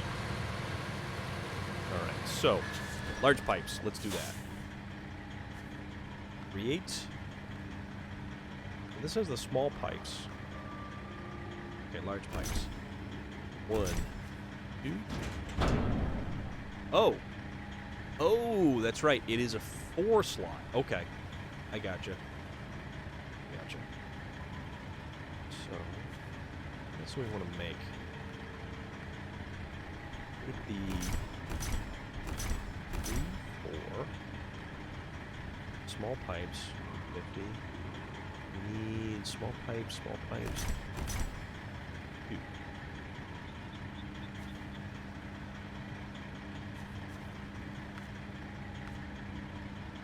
Okay. So then we're going to need... Does this have consumables? Fuel. We have fuel. Alright, no consumables here. That's fine. Okay. Alright, so we'll make 2 trips with this thing.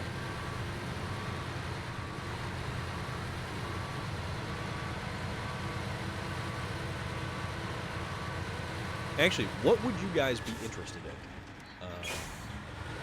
Continuing on with SnowRunner, or going back to Assassin's Creed Valhalla? And I'm very up in the air about which one we're going to do. Because, I mean, I'm having a blast with this, and there's still a lot more. Because this I can push through to next week to get Phase 4, to continue with Phase 4. Oops, wait a minute, which way are we going? Oh yeah, that's right, we're going the right way. Almost completely wasn't paying attention there. I was lost in my own thoughts. So, what we could do is continue to play this and find a spot in Phase 4, kind of take a break, and then proceed to get into Valhalla, which would be, well, Phase 4 for this opens up next week. Valhalla opens this week. Or, yeah, but I like the input. See, you guys are here to, you know, you guys are here to hang out. You guys are here to have fun. So, I mean, I could jump back into Assassin's Creed Valhalla. Not a problem. That's 3 days. So we've got, realistically, a couple of days to kind of come to a decision or figure out which way we're going to go. And the thing is, I haven't played Assassin's Creed Valhalla for like months now. It has legitimately been months since we played Assassin's Creed Valhalla. And that's essentially what the entire channel was built around, originally. Then we get all the fancy little goofy stuff and emotes that I can add back in and just all that stuff. I mean, it's all good stuff. Or we don't immediately jump into Assassin's Creed Valhalla. We wait for Phase 4. We play through some of Phase 4, and then figure out a spot to kind of pause, because SnowRunner is always going to be there. SnowRunner will always be there, and we can come back to it, and it will never have changed. So Valhalla, who knows what's going to happen from 1 minute to the next.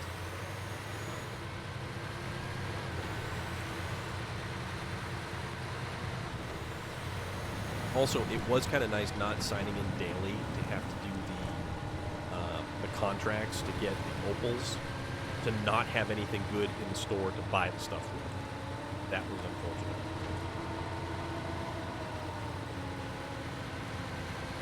And I still really want a baked potato. Actually, I wouldn't mind a side of French fries. I would just love a giant bucket of French fries, and that would be perfect.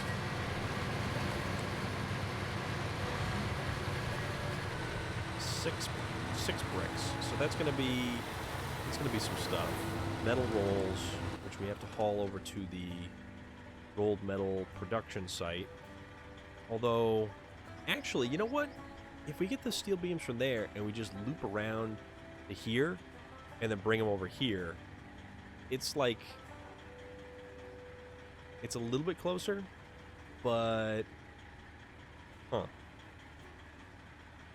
That's construction, cargo creation zone number 1. That's got my beams, my consumables,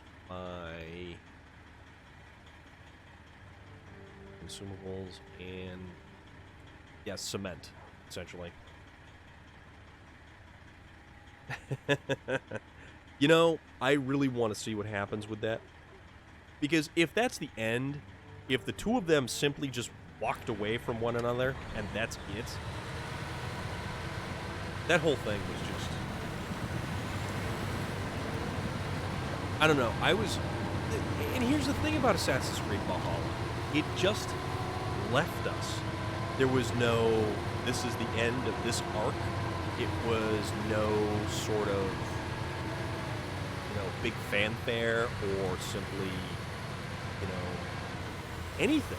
It was just not even it was not even a, we're done. And the whole thing with Basim and Eivor, all of it, everything about it is just so bizarre. So utterly bizarre. Alright, one more large pipe. And then the fuel. And then the 2 small pipes.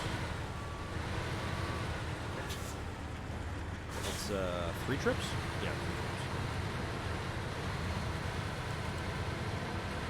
I do like this truck. I do really like this truck. Although, we could take the 8 slot. Yeah. What movie did you get, Loader? Ouch, fuel tank. Little, pump and rub right there. That's the foam pole.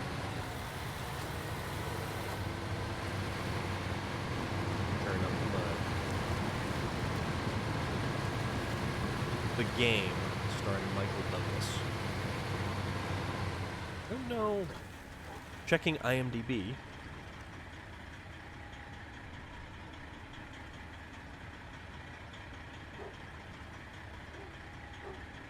$1997.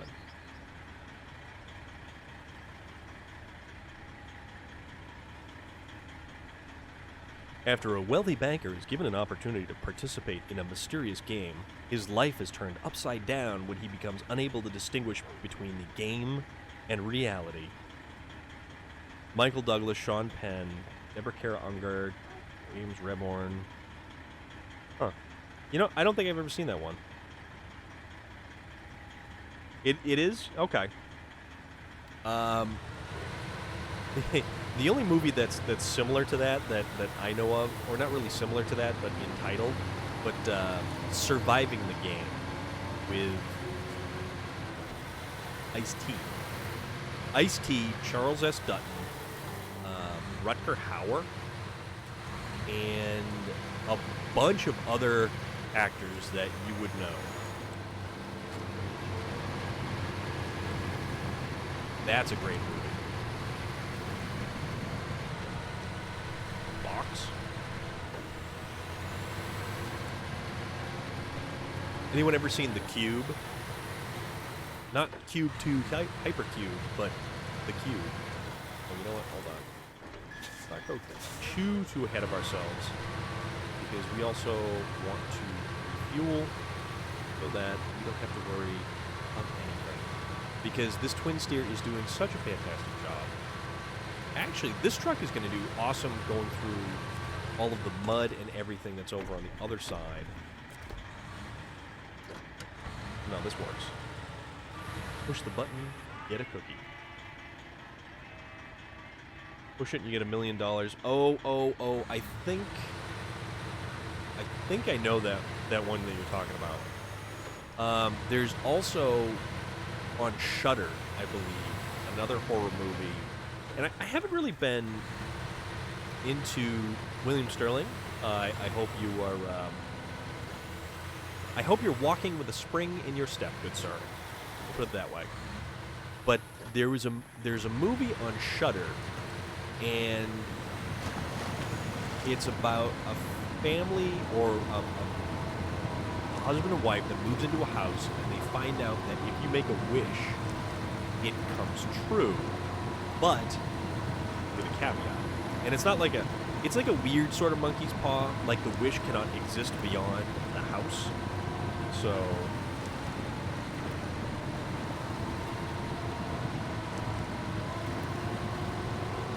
but the box, I think I saw that one and may have scrolled past. I haven't really been into a lot of horror movies lately, or like really heavy-handed thrillers or anything like that, because as Rebecca and Miracle had mentioned earlier, where she doesn't watch dramas because there's enough drama in her job, I think lately it's because just the world is miserable enough where I don't need to watch horror movies. Okay, that is acceptable, William Sterling. Also, the commercials that you see on TV, on like the infomercials, every day you walk around with 33 pounds of toxic material inside of you. It's like, whoa, hey, time out now. I'm not that full. What are we doing? Oh, we look.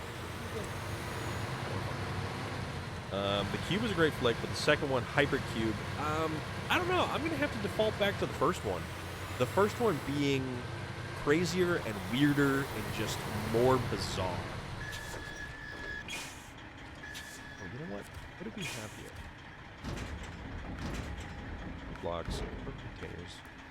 Oh, crap.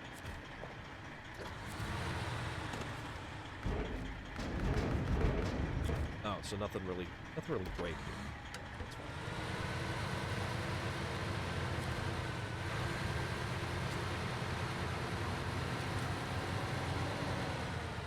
And see, here's the thing about this game, too. I mean, like, right now, this is just busy work. I'm simply ferrying cargo and materials back and forth. So... right. Fuel it is. And, I mean, I operate on this with... yeah, Fubar, you're probably 100% correct. Like the infomercials for, you know, you walk around every day with 33 to 58 pounds of toxic material inside of your body. Take these apple cider vinegar pills called, you know, stomach ease. And it's like, no, I'm not gonna, because what the hell, man? Like shock advertising TV. It's like, whoa. Chill out. Calm down. We're not gonna worry about this stuff here. This is ridiculous. Yeah, this is part C. Part C, most of this stuff is fairly straightforward. I'm just ferrying stuff back and forth with a twin steer because this thing just crushes it. Well, yeah, see, there's the thing, too. It's like, come on. I don't understand those commercials. It's like, you know, hey, how about a coffee enema? What? How does, what? No. We're not doing this. This is not the thing we're doing right now. I don't know, man. It's weird. Television in general, advertising for the most part is just, it's a bizarre, a whole bizarre situation is what it is.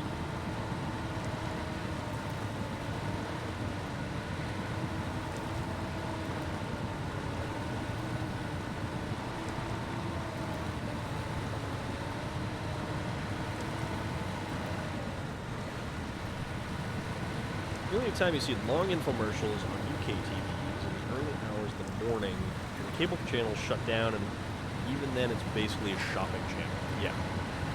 Yeah, pretty much. You know, Loader, nobody's stopping you, buddy. You do you.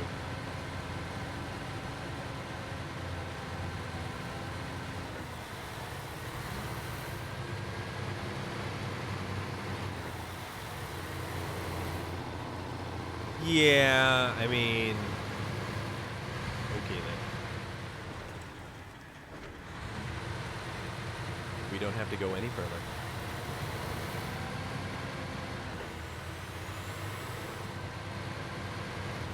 We're going to continue hauling these barrels of fuel on the back of this twin steer.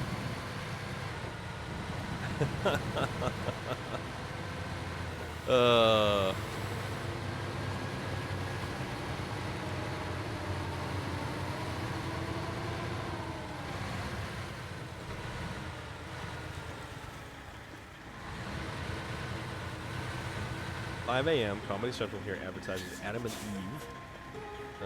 The old lady wakes you up reaching for the remote almost every time.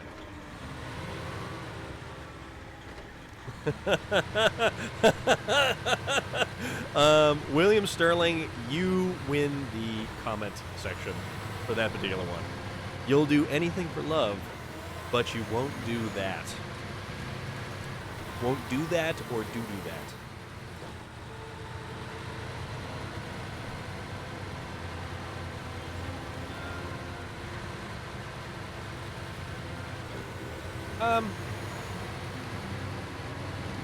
There you go.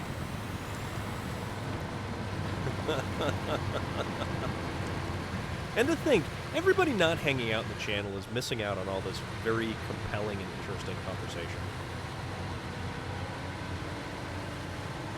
Because if you hit that follow button, you can get notified every time we do have. But he should be money. William Sterling comes in swinging for the fences. General Norman then steps up to the plate and just cracks another one. You guys are totally rocking that tonight. Oh man, that's great.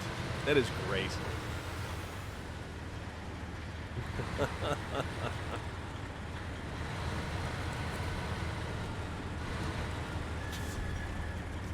Oh, you sold your motorcycle trailer. Now, why did you sell the trailer?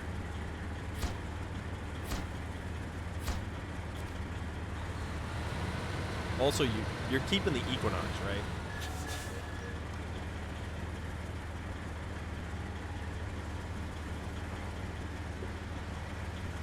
William Sterling, that is the best emote right there. You have... Who the hell... That is an amazing emote, okay? You have a friend who runs a colonic clinic. Her name's Nikki, and everyone calls her Butt Nikki. Which is even more funny because in the 90s, there was a Manchester United footballer called Nicky Butt.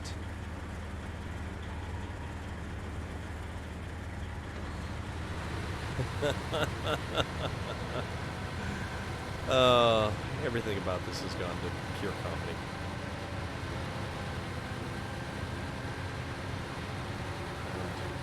So we're still using the twin steer to ferry more materials back and forth to various different locations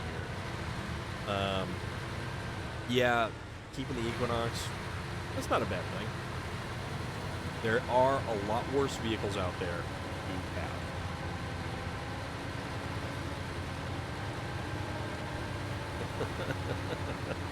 That's certainly an interesting nickname, Fubar89.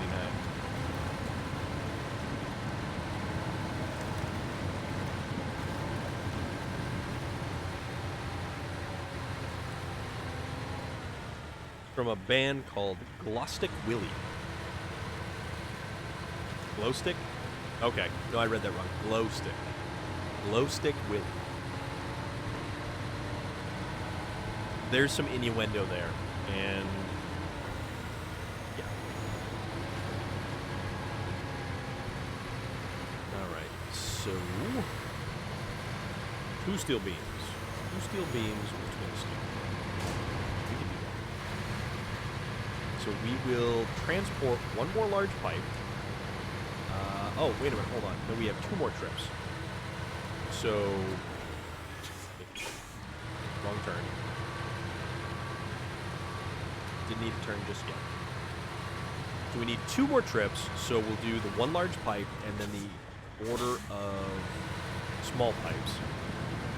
Then I think we can transport the twin steer back to the garage, which puts us closer to cargo creation zone number 1. Then that way we can take twin steer, grab some metal beams, bring it to the metal roll factory, and have some metal rolls made up out of metal beams. And then we also need 4 metal beams, which will be an 8-slot cargo trailer. And crispage. An 8-slot cargo trailer for that particular trailer. That's going to be a halfway decent amount of materials right there as well. So yeah, we've got plenty of materials to move, and mostly it's just busy work, so all good. Oh, that's right.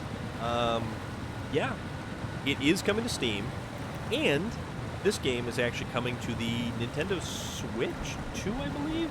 Is it? So I know it's coming to Steam for sure, and then yeah, I think it's coming to this. So this game is actually, well, I could, but here's the thing: if you don't have the trailer actually connected to the truck, it will not allow you to unload or put stuff in the trailer. That's the only thing. Alright, almost there. Come on now. Come on. The cattails. Which look great this time of year.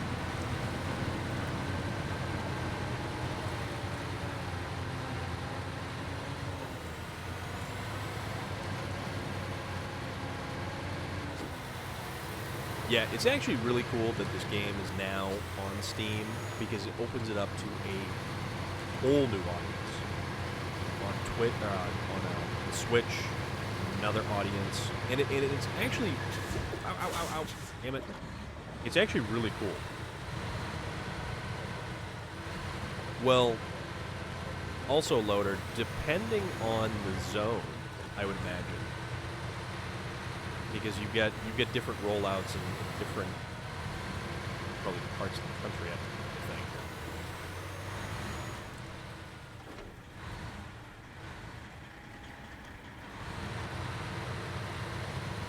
So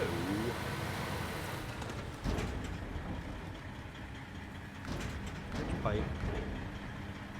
Oh, small pipes are actually 2. Oh yeah, that's right. They are 2 cargo. I always forget that small pipes are actually 2 cargo slots.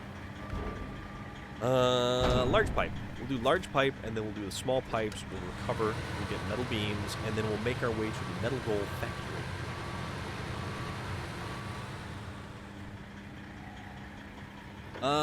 You know, that's a good question. I don't know, and I haven't really checked either, because I haven't really played much of the, I haven't played much multiplayer on this in a long time. Probably back before I was playing Valhalla.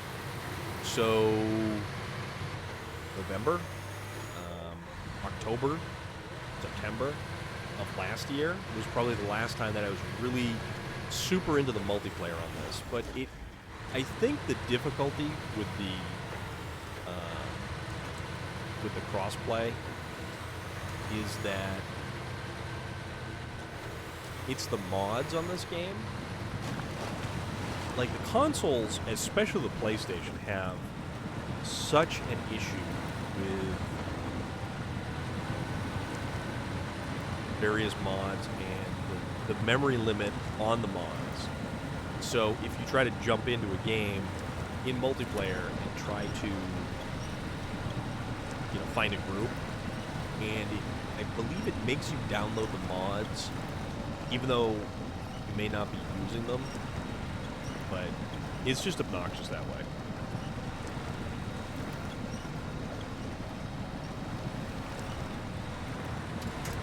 That's alright, Loader. This is easy enough.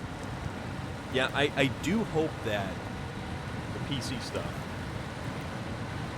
I don't know, VT Outlaw. That is kind of unusual, because I didn't think that subs got kind of stuck with the ads and stuff like that. So it's sort of bizarre. But currently, we're hauling our large pipe on our twin steer to our paper factory. We're making moves. We're building a paper factory. We're gonna make some cellulose. To what end, I have no idea, but that's fine. You know, it's entirely possible that Twitch is having all manner of issues.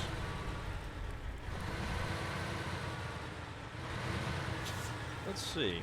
Yep, printer paper. Yeah. Let's see. Wonder Wanger. Well, hello there. How's everybody doing? Thank you for the raid. How is This is the truck that is in not is it Drummond Island or Island Lake? I think it's Island Lake is this one.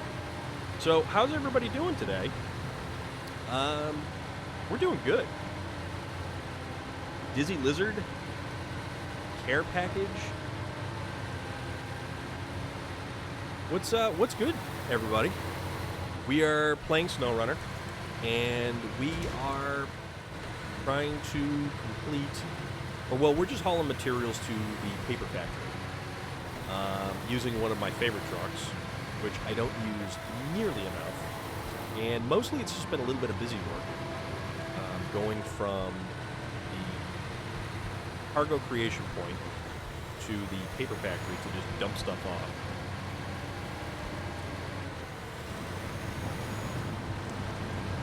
Yeah, Island Lake, that's the one that if you go from Smithville Dam to Island Lake, you actually have to back up and then turn right down the path and go all the way to the end, and you have to refuel and repair the twin steer. But then it's stuck there because it's in its stock configuration with lame tires and no all-wheel drive. So you actually have to, well, you got to do something with it, but usually it's easier just to transport it back to your garage that way. All right, cargo management, so that's that. So, oh, we're going back for small pipes, that's right. But I love the Michigan maps. Michigan is probably one of my favorite areas. Yeah, it's just through all of the mud there, it's very obnoxious to get it from point A to point B. New follower, Dizzy. Oh, uncreate abutment. Thank you very much for the follow, Dizzy Lizard. Yeah, if you guys follow, get notified when I go live, and usually it's sometime Monday through Friday after I get out of work. I'm on the east coast of the New England. We operate on Eastern Standard Time up here. So usually Eastern Standard Time, like 5, 5:30, maybe 6 o'clock the latest. And we've been playing a lot of SnowRunner lately. And we are patiently waiting for... oh, no kidding. That's actually really funny. Wonder Wanger, thank you very much for the follow. And really, thank you for the big old hammer. I do appreciate the raid. That was awesome. But yeah, we're just trucking along. We're moving material. Mostly it's just kind of busy work at the moment. So yeah, doing Paper Factory Section C. And everybody who has followed, I super appreciate it. That's awesome of you. I am a working stiff and pretty little bit nuts. So, here we are having a good time. Oh, you know what? I don't need fuel. I just need to go get my small pipes. Doing large pipes, small pipes. We don't have medium pipes though. But I think after this, I'm going to go after the metal rolls. So we're going to go back to the garage, cargo creation point number 1, and then loop around to the metal roll factory. All right, BT Outlaw, very good to see you. Hope you're doing well, and I hope the rest of your Monday goes good. But yeah, you know what? You're absolutely right, Wonder Ranger. Wonder Ranger. You're completely correct. It's a mellow game. It's a chill game. It's a fun game. It's got a nice, slow pace to it.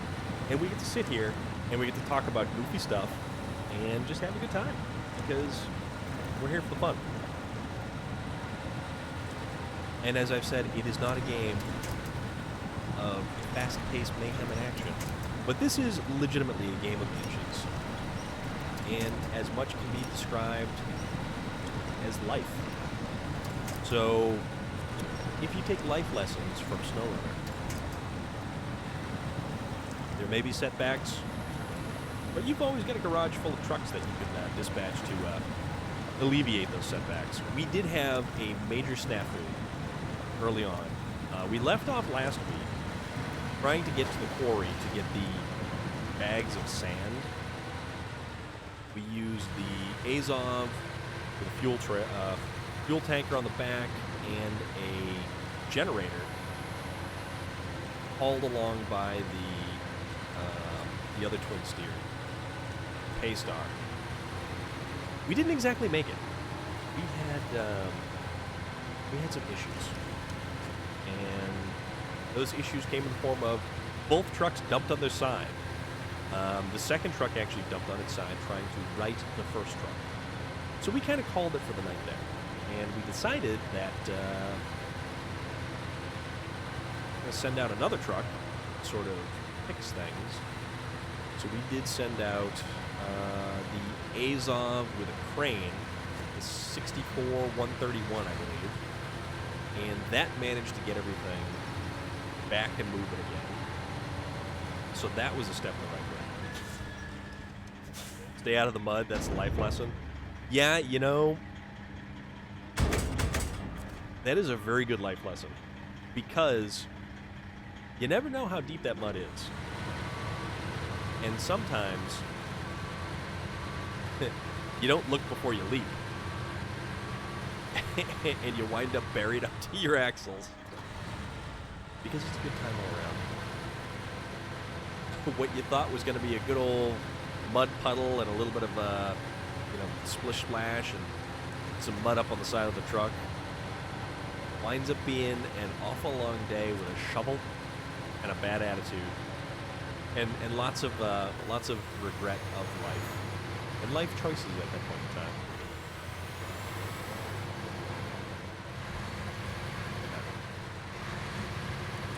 We're using digital trucks, so it's not nearly as detrimental if we were to get stuck in the mud, because then we just dispatch something else, or through the magical powers of video games, we simply recover the truck right back to the garage and claim mulligan. So there's that. We're using the twin steer because we love the twin steer. Or I love it personally, and it's got one of the probably second favorite paint scheme on this truck, the red and black. I love the red and black. And the long nose Kolob actually has some better. No, it's the Derry Longhorn. Not so the Derry Longhorn, the 3194, whichever one you drag from the bottom of the river. That one has the coolest camo. That and the Kolob. So there's the Derry, the Kolob, and this truck have some of the better red and black paint jobs in this game.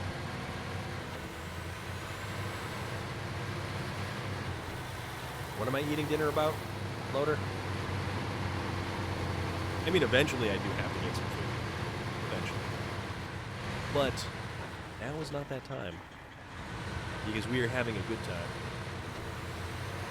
We're making progress. We're actually making a significant amount of progress. I mean, this Paper Factory Section C has gone swimmingly so far. And you don't get to typically use a word like swimmingly very often. So when you are afforded the opportunity to use the word swimmingly, you gotta go for it.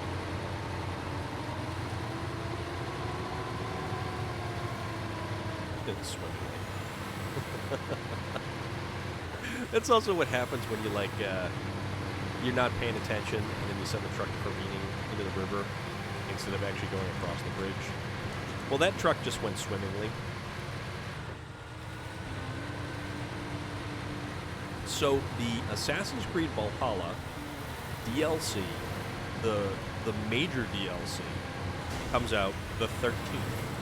So that's 3 days. 3 days, we will have Assassin's Creed Valhalla and Wrath of the Druids, which takes us to Ireland. That sounds fantastic, Loader. Potato salad on the side and a pork loin medallion sandwich. You know what I actually made that was really, really good yesterday when I finally managed to kind of get up and about. I was up early yesterday for a Sunday, which is kind of weird. I was up at 7 a.m. on a Sunday, and I ended up making one of those, so the cheese bagels, the ones that have like the actual cheese melted over it, that kind of like, it's dried cheese stuck to the top of the bagel. Okay, fine. So I took one of those and cut it in half, stuck it in the toaster, heated it up. And then I put a slice of provolone and, was it Star-Kissed? Or one of the tunas that comes in the pouch is the smoked, hickory smoked flavor tuna. So I took the hickory smoked flavor tuna and I put it on the provolone and put it inside of a cheese bagel, or a cheese crusted bagel. I don't exactly know how you describe those things, but that's what I'll describe it as. Alright, so now we're going to recover. Run. And now go on our opposite route here. So this is where it's going to get kind of fun and interesting and different. So I'm going to take the other way around, not the way that we have been going. We'll see how the twin steer does on this one. Also, I hope I don't need the snorkels because this truck does not have them. Because I hate how the snorkels look on this truck.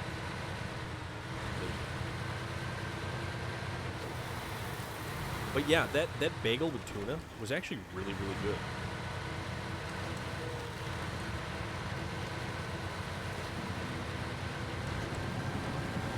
Kind of makes me want another one.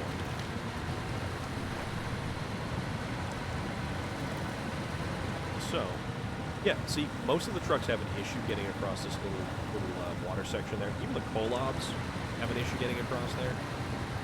The twin steer is just, it doesn't care. It just continues to go. And I'm kind of okay with that.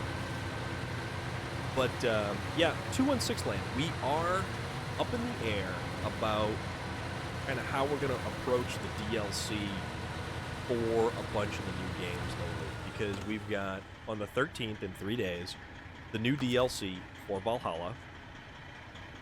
Oh crap. Do we not have fuel in this thing? Turn on generator.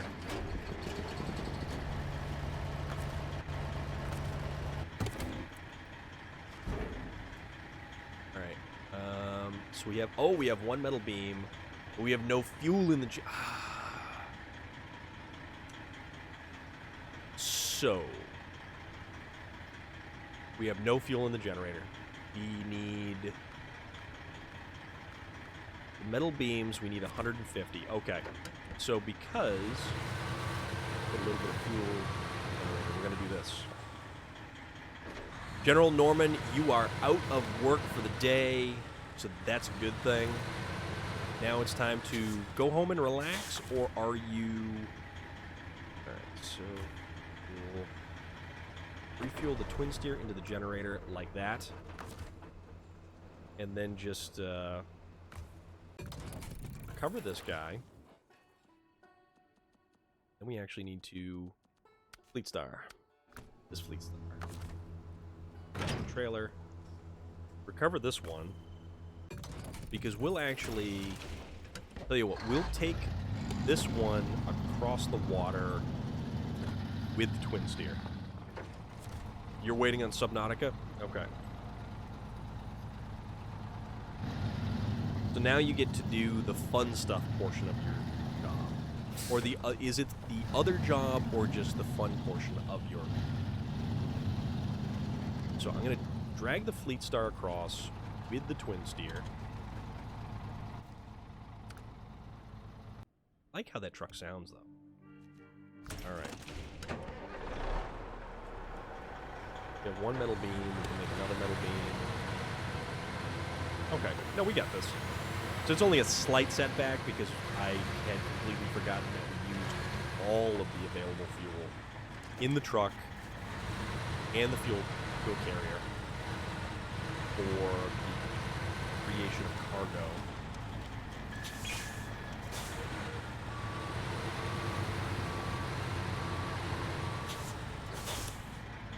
I always kind of feel like conversation comes back around to bagels, because I love bagels. And I know that we had discussed favorite types of bagels. But now I just want bagels. Egg bagels are really good.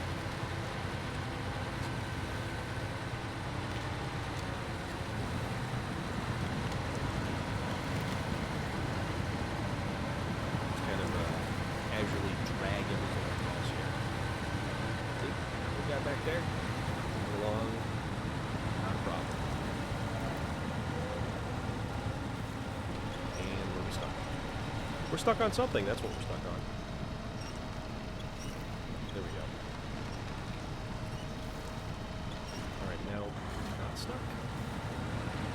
Kind of stuck. Okay. Nope, we got this. Front tire's on the dirt, so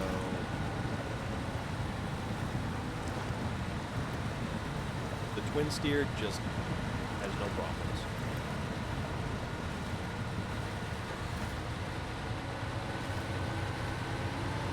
Okay, Lucas. Hello. How are you this evening? How is everything? I hope you're well. What's good? What is good? We are driving our twin steer 6900. Get some metal beams, and then we'll take those metal beams and we'll turn those into metal rolls, and not the edible kind of roll, unfortunately. I would like them to be the edible kind of roll,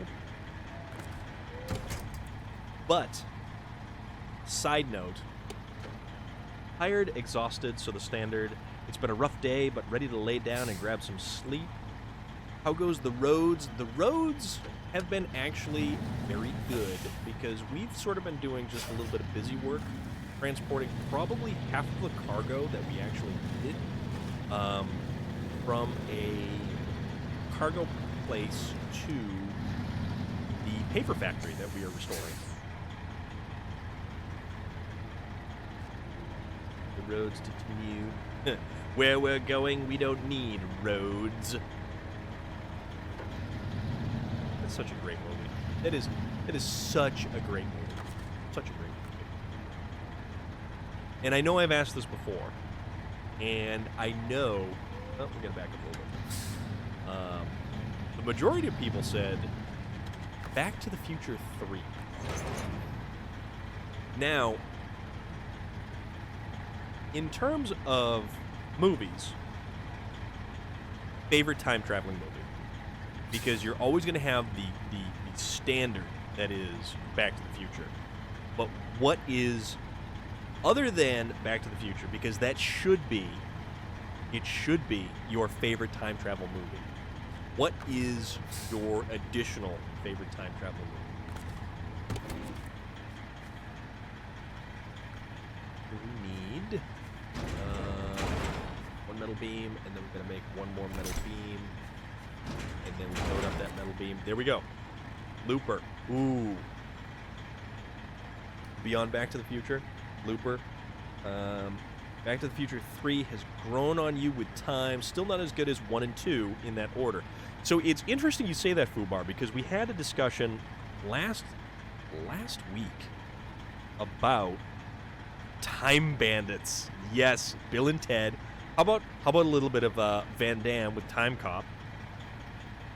There's always Van Damme.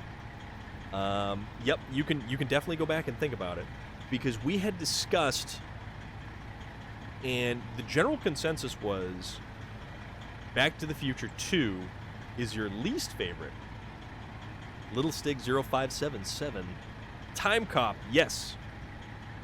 Sego, yes. Sergei Lunikit, Time Cop is always a classic. See, this is a wonderful subject because, man, there are so many great movies that are time-related type movies.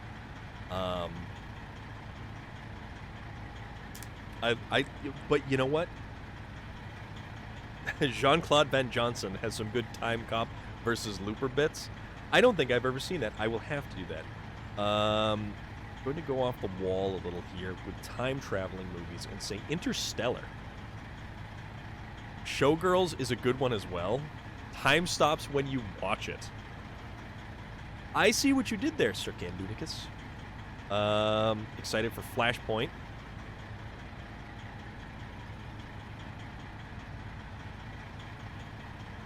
But you know what? Good man. There was a comedian one time who he was pontificating upon the merits of the movie Showgirls, and he asked who the first one was in line at the movie theater to see Showgirls. And his general consensus was that it had been the actor who played Mr. Belding. Which, I mean, I guess it's kind of weird when you start thinking about it at that point, but it was a comedian, so whatever. The Time Machine. Which version of the Time Machine loader? Jean-Claude Van Damme, or Jean-Claude plays himself, and his acting career has been a cover for his spy gig. Okay, I definitely have to see that now. So there's a lot of stuff that I got to kind of catch up on. From Matt Berry doing the radio stuff in across the pond there. Let's see, Snyderverse or not, Flash is, yeah, we named our son Barry. Okay, all right, 216 land. Here's a little bit of a tidbit for you. I had actually met John Wesley Shipp from the original television series of The Flash from, what was that? Was that the 90s? It might have been the late 90s. Yeah, Sergei Lunikis, you missed a wonderful conversation about Matt Berry. Because we are here for Matt Berry. Yeah, so, unfortunately, 216 Land, I did not get a picture with him, but I have a pop figure. It is a signed John Wesley Shipp, who signed the Jay Garrick pop figure. So, yeah, John Wesley Shipp was the 90s. He is a fantastic actor and actually a super, super, super nice guy. Super nice guy. Like, incredibly nice guy. That was 2019 at the Terrificon. I actually met him at Terrificon in Connecticut at Mohegan Sun. So that whole weekend was an experience. I lived it up for that. Oh God, no. When in doubt, throttle out. There we go. We made it. Yeah, 216 Land, you're absolutely right. That dude is so humble and so awesome. Fubar actually rebought 1989 Batman this week. Haven't watched it yet, but I'm looking forward to revisiting a childhood classic. Fubar, actually at that convention, that same convention, I took a photo with a guy who was dressed up as Batman. He was like the Batman cosplay Batman, but he was actually a really nice guy. Probably a foot shorter than I am, so it was the picture is hysterical. But he had the backdrop of, they had the two, so they had the Val Kilmer Batmobile, and I think they had the Keaton Batmobile. I'd have to look at the picture again because I forget. You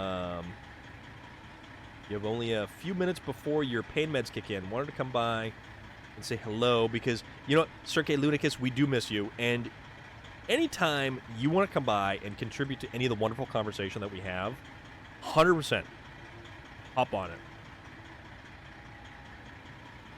Oh, God. Relic. But no, Sergei Lunikis, have a fantastic rest of your evening. I think the only other time travel movie I can think of off the top of your head is the Lego Movie, Little Stig. Sure, there are lots more I can't remember. Keaton, you know what? Honestly, I think Keaton is probably one of the classic. We will discuss that, Sergei Lunicus. We will discuss that, but you have to be here for that. So we will discuss that next time you're around. Tumblr is great. You know, the 1989 Batman, yes, with Michael Keaton, with the Batmobile, an actual Batmobile. Yes, indeed, Sergei Lunicus. And Loda reminds me that if you do want some Storm of Iron gear, perhaps a sticker or a coffee mug, or even a really nice t-shirt, they can be found there at that link. The Bruce Wayne, Keaton, Batman, Ben Affleck. Ben Affleck. Hold on. Where is... Okay. Let me find the picture. I'm trying to find the picture. There it is. Okay, so...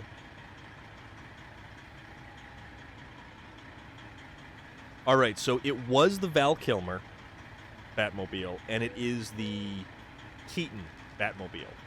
So I got a chance to take pictures with a dude who was dressed up looking like... but actually, now that I mention it, Val Kilmer was there in 2019. So he was doing... it was a very limited photo op. And you could actually get a photo with Val Kilmer in front of the Val Kilmer Batmobile.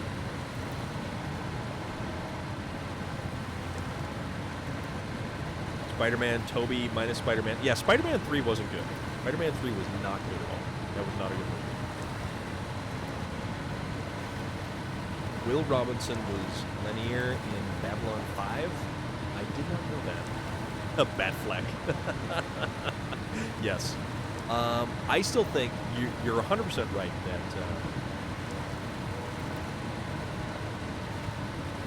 filmed Spider-Man 3 with Tobey Maguire up in Cleveland. We touched a bunch of stuff that said, do not touch. I mean, that's kind of an invitation to touch it, though, isn't it? Like signs everywhere that say, do not touch. But no, that convention, the Terrificon in 2019, I went all out for that. I took off I took the day before off. So it was a Friday, Saturday, Sunday convention. I took Thursday, Friday, Saturday. Well, no, I took Thursday and Friday off, so then I had the weekend, Saturday and Sunday. And then I had the hotel room for Thursday night, Friday night, and Saturday night. So I had this really nice hotel room. I didn't gamble or anything, but they have a Johnny Rockets in the Mohegan Sun, and I had some really good burgers, a couple of really good burgers. There's a pizza place that's in there, and there's also a bakery that has amazing baked goods. Pies, cakes, cannolis, all kinds of dessert and pastries. It's fantastic. So good.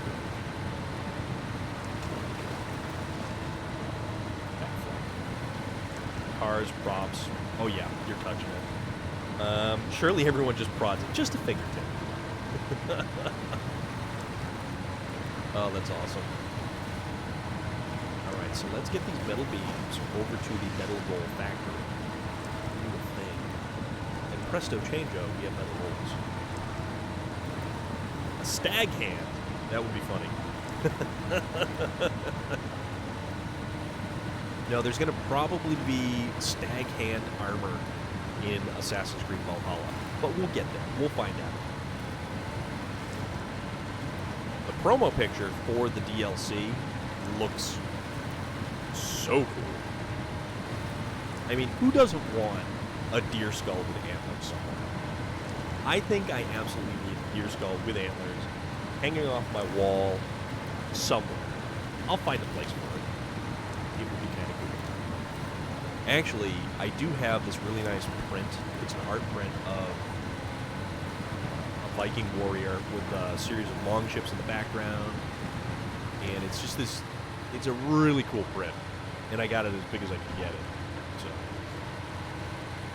just neat stuff like that. A lot of my prints and stuff I have stored in a book. I don't really have them framed or displayed.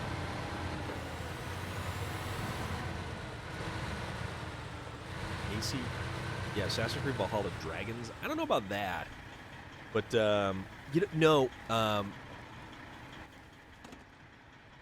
Oh yeah, we're going the right way. Okay. So, Sandman was, what's his name? What the hell is Sandman's name? Hold on, because I know it because he was in.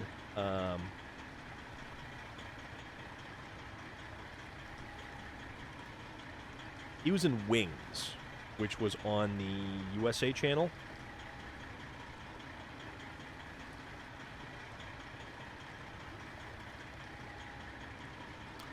So, Spider-Man 3, Sandman was Thomas Hayden Church.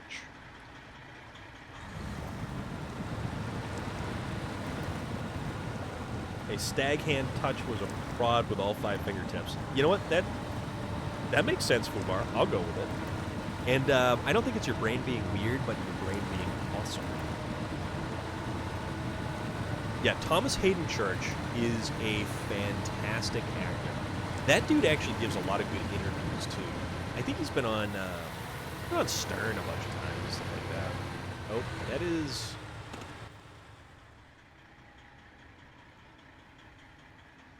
There's a lot of rocks right there that we need to go around. So, let's go on this side of the home pole. Make our way around that minor little rock slide. Only it's slight inconvenience. Joker. Yeah, Joker. Venom was Eric Foreman. You're right. And it's funny you mentioned that. He's in... I was watching Predators yesterday. And I think, honestly, Predators is one of the better entries into the series. But you're right. Eric Foreman was in Predators. Eric Foreman was Venom. Why is it? Why is that in general? The more managers are paid, the more stupid they are. William Sterling, that is a question for the agents. And unfortunately, I don't have a legitimate or valid answer to that. Oh my God, it's more rocks. Come on now. Maybe this wasn't exactly the best direction to go.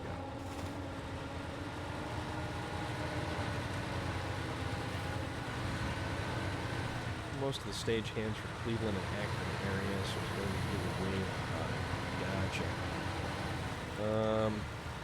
Gotcha. Wonder Wanger.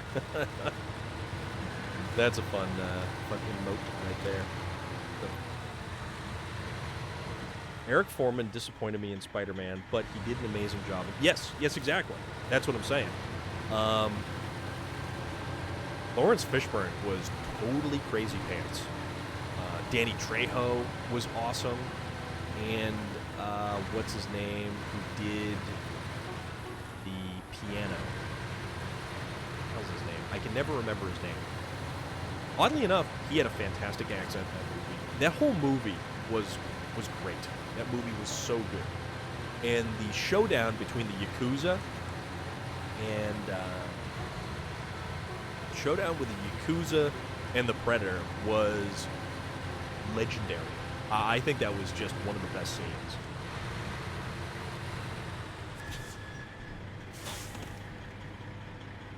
Doylestown, next to Barberton, Norton, Wadsworth. You're done crying and fighting now?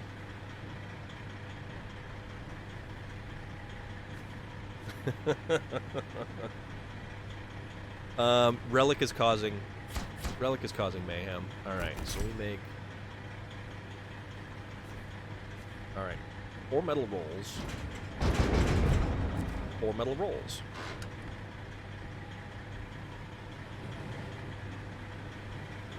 Let's bring metal rolls over to...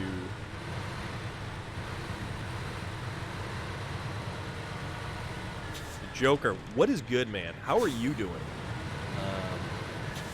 And it's only been a week since we've not had like a Wayland stream, and it's been unfortunate because it's totally thrown me off.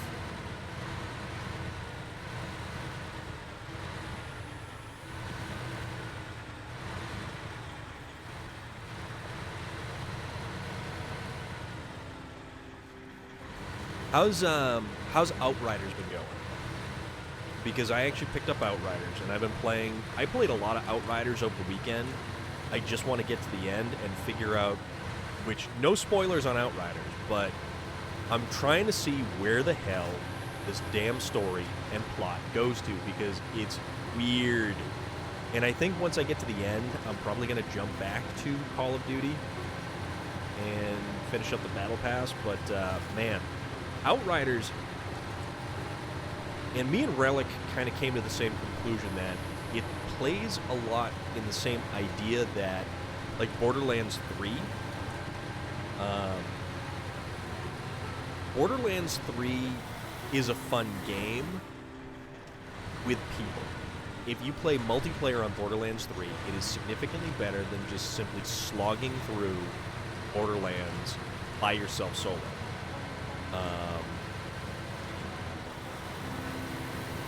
Outriders is much better with at least an additional person, but oddly enough, you can only have a 3-man squad and not increase that to a 4-person squad, which is kind of bizarre, seeing as how there are, in fact, 4 character classes. Although Destiny is only a 3-man squad, but there are only 3 character classes in that as well. Sego, I hate when they adapt amazing trailers into terrible full-length movies, which is the majority of movies, Sego. And that is the unfortunate part about things.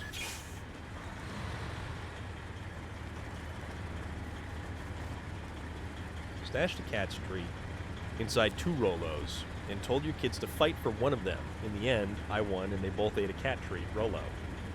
Man, Relic, that's the 3rd time I've read that, and it's just like, wow. Alright, so... Okay, that is... that. We need metal beams, bricks, and consumable. So... Alright, recover the truck.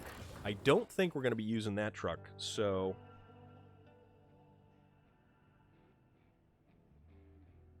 No spoilers for... no spoilers for Wayland.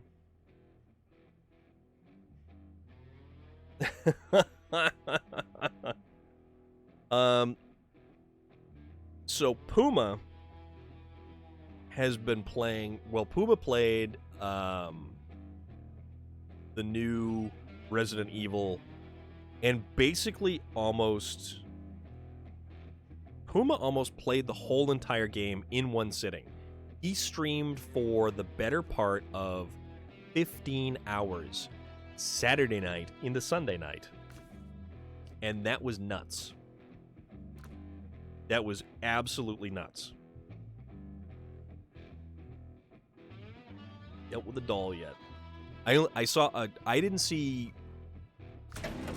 Puma do most of the bosses. Only the last one, I think. Which I don't know if you take them on in any arbitrary order. But man, that game looks crazy. That game looks absolutely terrifying. But it's a lot more action-oriented, it seems.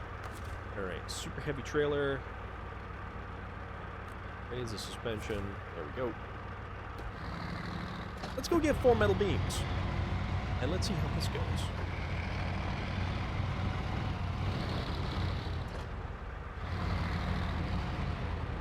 Oh man. Yeah, the stuff that is in that game is seriously messed up. And the sections of it that I saw were totally bonkers. Totally bonkers. So there I am. It's 7 o'clock in the morning. I'm waking up, and I notice that Puma is still live on Twitch. And he played... And how much more was it? Yeah, he played till about 11, I think.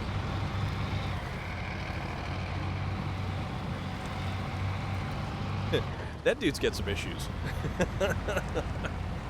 But no, we like Puma. Puma is a good dude.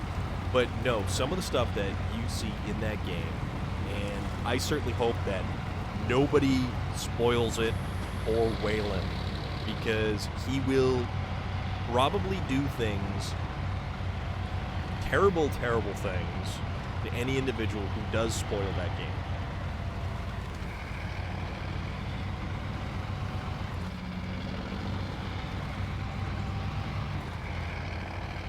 I hope everybody has been keeping up on all of the cool stuff that's been happening with Waylon's tour, too, because it looks like he is having a blast. And it's actually really fun catching the... Oh, he is? Are you kidding? I thought he said he wasn't going to play. Oh, man. That cheap bastard. All right, so storehouse. So we need to make 4 metal beams. Ah, crap. 1. Fuel up the refuel generator. Right. Back to the other truck. Hold on. 3 more. 3 more metal beams. There we go. Okay.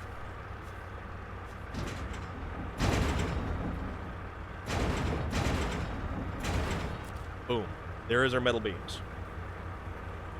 You get to see him Sunday? Okay, cool. See, he said he wasn't going to. That's the funny part.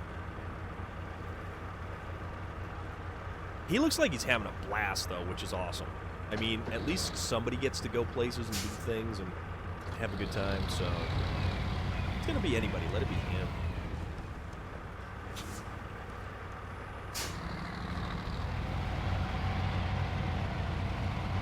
Although I definitely am missing the screams and you know the yelps of horror and the reactions.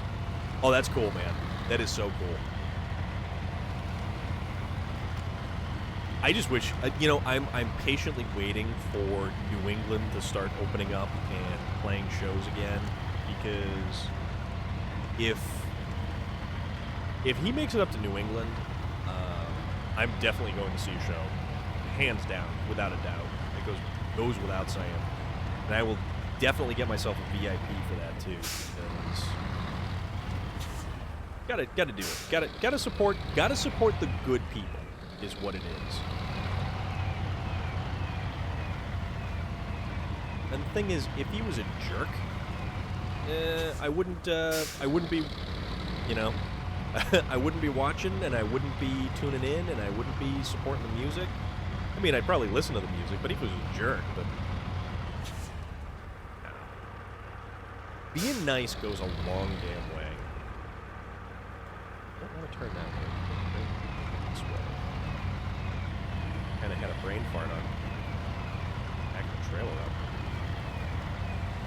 Hit that tree. Please don't hit that tree. And I hit the tree. Past the tree. Yep, there we go. Perfect. There is nothing that a good solid amount of muscle in the game does not propel you past. And this truck right here is pure brute muscle, which is fantastic. You still hold that against him. You're still holding that against him, aren't you? Oh my god. That was straight up toxic. Well, that was like the first show, though.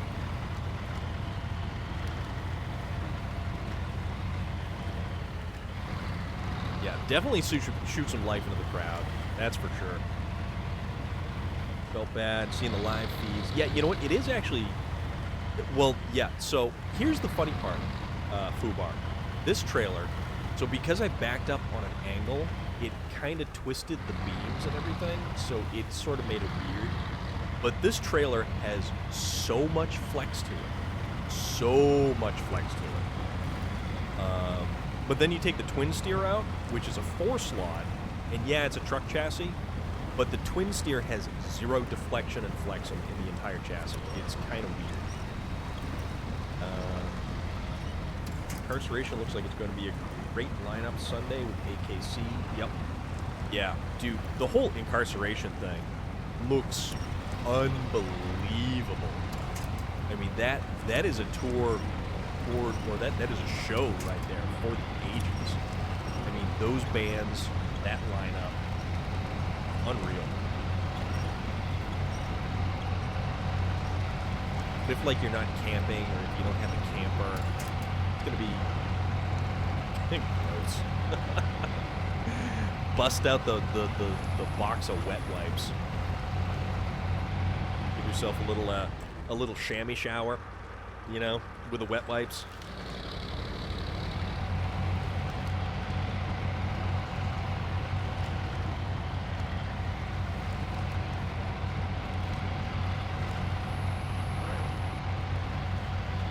Somebody's bound to, loader.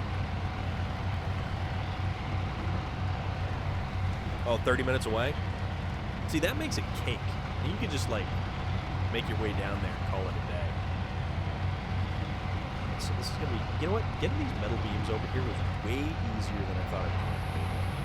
And then I just have to get back to the warehouse, get the 6 consumables, and then I just need to go after the bricks, which... 6 bricks, I can do the same thing with the twin steer, and yeah, this works. This logistics. Yeah, effectively, foobar, effectively. But you try to keep it a little bit more PG. We can call it a chamois shower, or a little wet wipe. Wet wipe action going on there.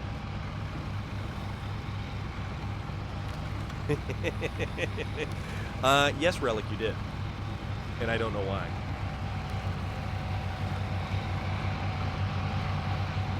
Nah, it's all good. Don't worry about it. No, but I was just saying that is the more PG version of it. But, you know, that is a colloquial term for that type of activity.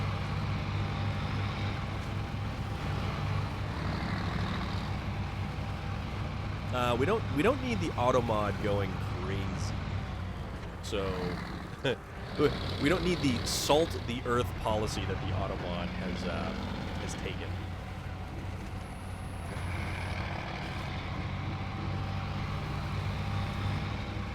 Actually, I wonder where Puma is this evening.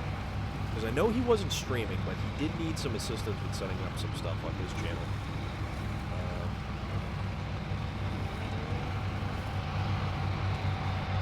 Usually I don't like this truck. I like the yellow one a little bit more, but this actually works pretty good. Or it's working pretty good.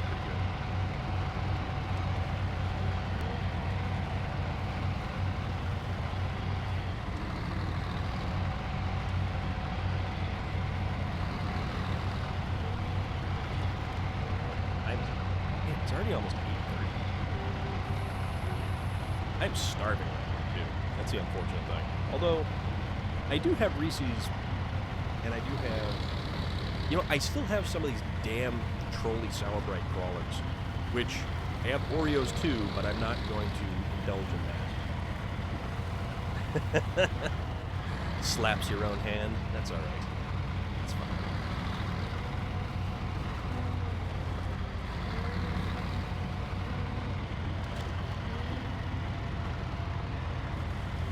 Although,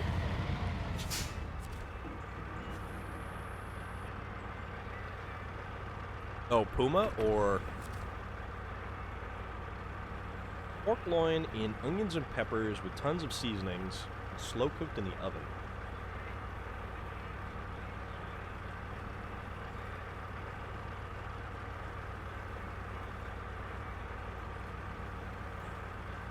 Hold that thought. I am going to have a little bit of a snack right here.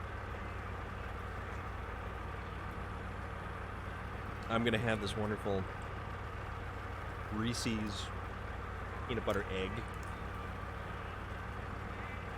in green. Wait a minute. That's kind of... Wait a minute, hold on. There we go. That's sort of shaped like Texas. Ish. But I like it because it's...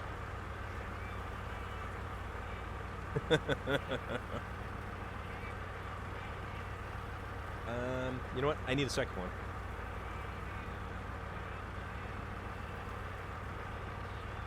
And here I was thinking it was a great idea to get my elliptical set up and, you know, the whole idea of, like, working out.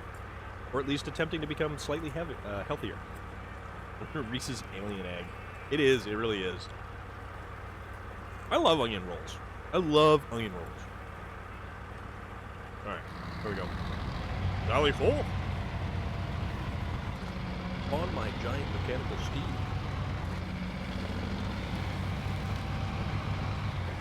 Actually, speaking of horses, the Giga Horse from Mad Max Fury Road was called the Giga Horse because it had twin 502 engines.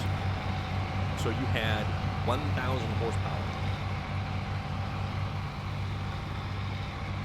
Immortan Joe.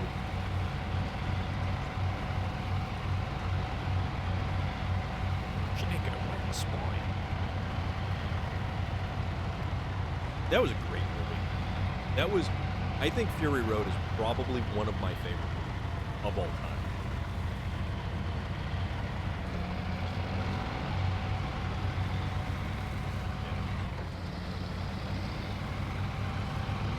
Actually, this is the easiest load of metal beams that I've ever taken in this place. This is ridiculous. Like, I feel like I'm waiting for the other shoe to drop. Like, once I turn all this stuff in, it goes, now we need 35 of this special thing you can only get in a completely different area of the map. Never found.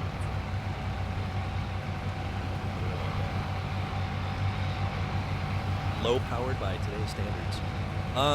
A Giga Horse, well, the 502, 500 horsepower 502, that's a very impressive engine. You were able to get that out of the Chevrolet Performance Parts catalog. And I think you still can. They used to make a Ramjet 502, which is really good. Take an onion roll and saute a big portobello mushroom and make a sandwich out of the roll and mushroom with caramelized mushrooms. Interesting. Had some Reese's peanut butter cups recently, and as someone who can't stand peanut butter, I didn't hate them. I probably would cook them off the shelf again, but they were okay. They were only okay. That's fine. I mean, not everything has to, be a home run.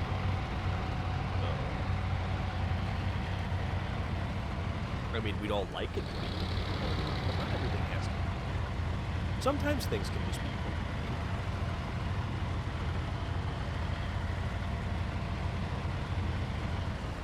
And like, okay, how am I going to handle squeezing this thing?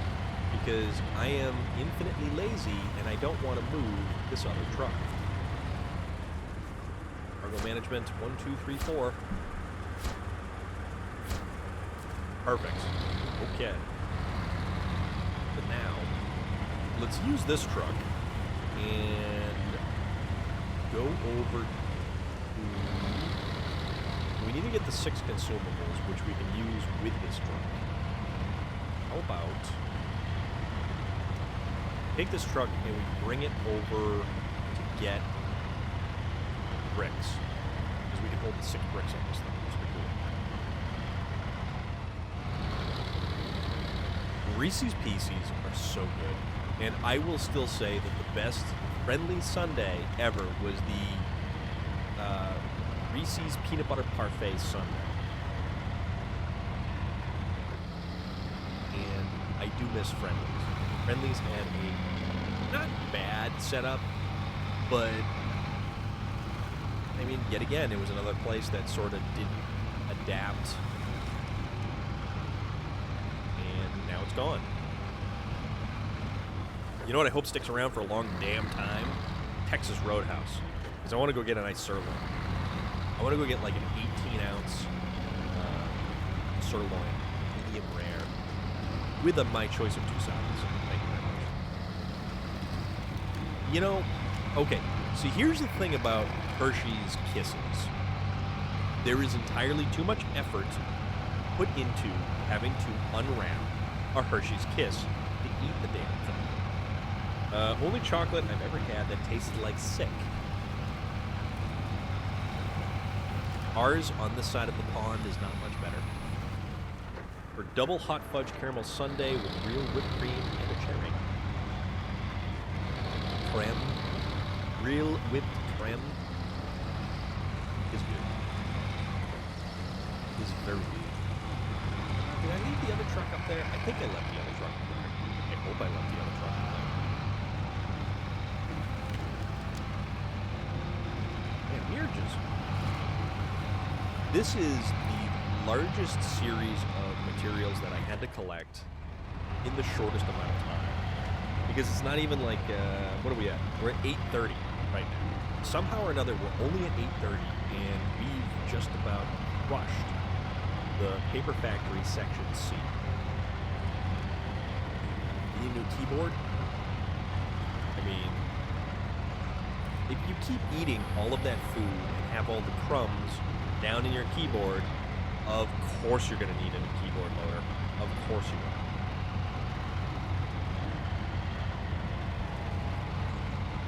What do I have for keyboard? I've just got my laptop here, but I do have gaming keyboard with the different programmable colored keys, which was kind of cool. That was a fun thing. What the hell keyboard was it? I bought that at the same time I got the gaming mouse from Best Buy. Like a giant Cataclysm World of Warcraft mouse. And you could actually download your character information into the mouse, which was bizarre.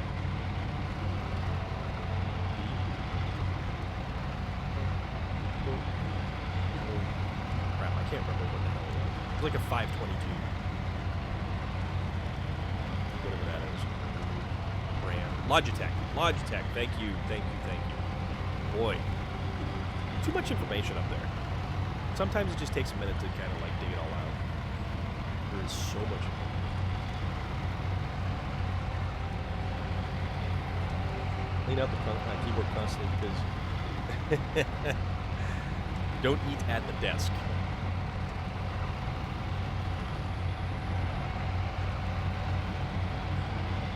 Drag this thing through. Let's drag it into the factory. And then let's go get some sand. Oh, crap. That's right. I needed 6 cement. And the cement comes from a factory I was right near. I think, no, wait, hold on. What's the other? Cargo Zone number 1? Okay, that has cement. Cargo Zone 3. That's 3 for the sand. This one has... Okay, this does not have cement. Okay. Alright, so this is not nearly as bad as I thought it was going. We're okay.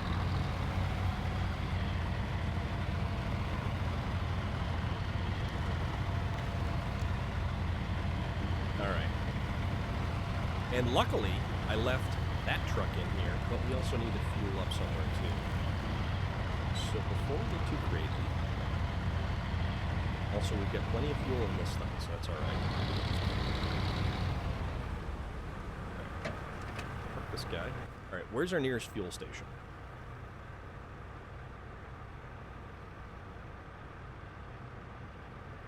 Warehouse, log station.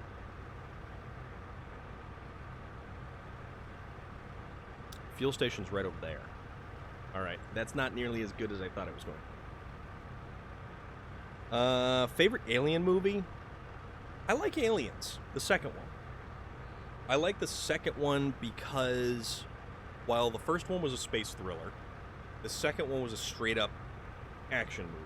And that was a hell of an action movie with a lot of fantastic characters in it.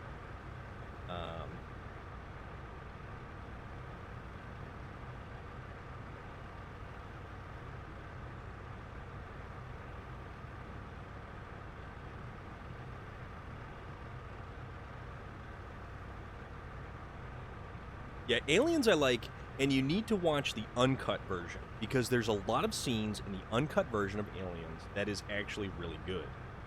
And oddly enough,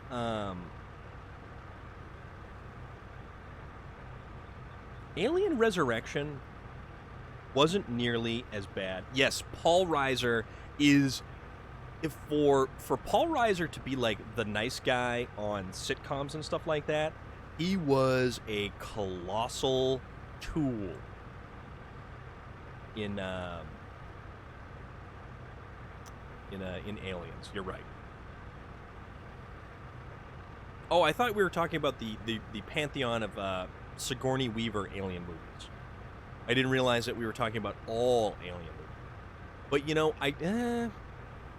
still Aliens. Aliens is really good. Prometheus is good. Prometheus has some very valid standout parts. Sego, you're so right about Paul Reiser. It is pretty funny. Prometheus, and one of the best parts about Prometheus is probably the sweeping soundtrack.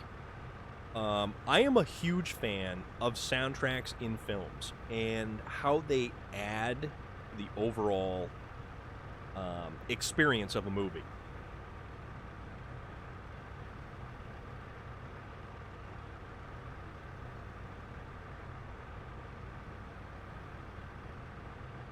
No, Paul Reiser is not the weird. Paul Reiser is not the brother in Weird Science. That is Bill Paxton. He is the older brother, Buck, that gets turned into that weird toad-like creature.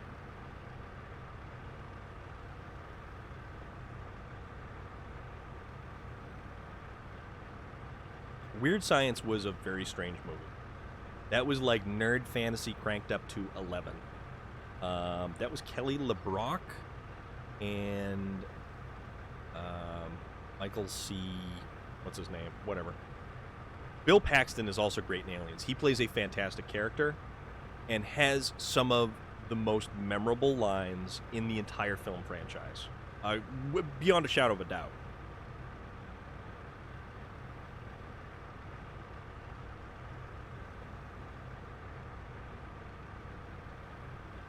Yeah, trying to think. Or at least other alien-themed movies, but in like Aliens, the whole pantheon of Aliens, yeah, the guy who plays Wes from Mad Max 2 is the biker dude, the post-apocalyptic biker in Weird Science. Love the ending, the idea that biological life on Earth was seeded by an alien race dying here, which in reality could be as simple as microbes on an asteroid hitting the planet. But the gray guy killing himself is the Hollywood way of portraying that. You're right. You're right. What do they call them? The engineers. The engineers. Game over, man! Game over! Yep.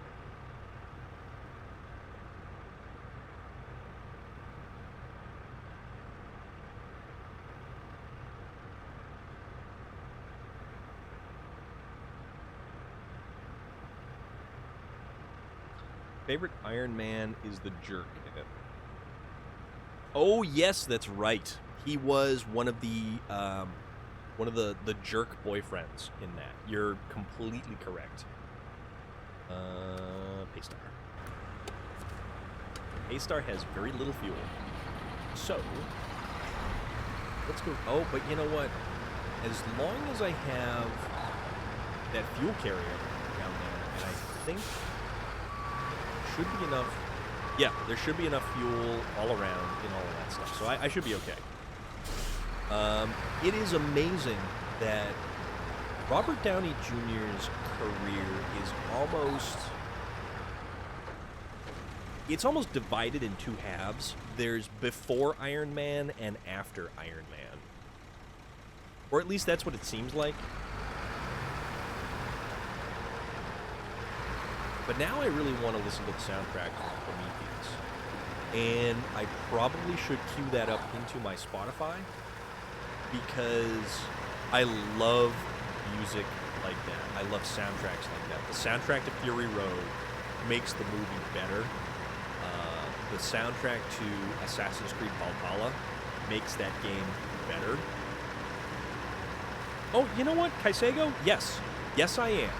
I wanna see that. I wanna watch that. And I think, honestly... Oh, no, crap. Wrong way. Back up. Yeah, I want to watch that movie. I want to see what they did with that movie and just see where it goes and where it takes the franchise. That new Dune, you're right. Yep, that's coming out soon. Running low on fuel. Let us hope that we make it over there. Although we have a crane truck that has fuel in it, so we do that too. Yeah, you know, I'm kind of sad that the female version reboot of Ghostbusters didn't work out, because that had potential. I think it had a lot of potential. That was a solid cast and lineup in that movie. And they just kind of got handed the short end of the stick, unfortunately. And it almost felt like, I don't know, were they set up to fail? So that, oh, hey, look, we tried doing an all-female cast of Ghostbusters, but you guys didn't like it. So I don't know.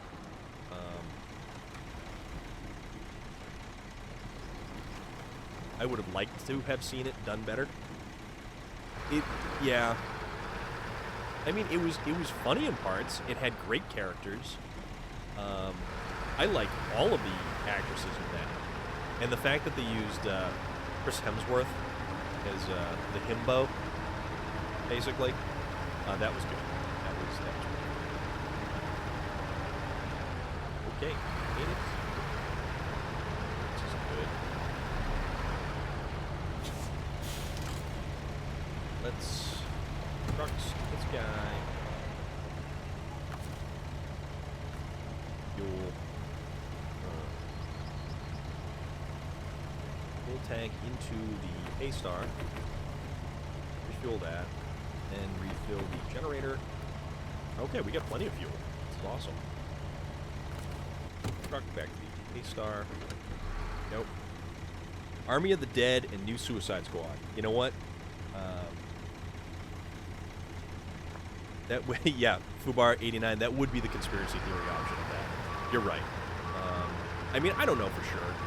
I would like to think that the movie had a chance, and it wasn't hamstrung by anything like an intentionally poor script or a director who didn't want to really see it all the way through.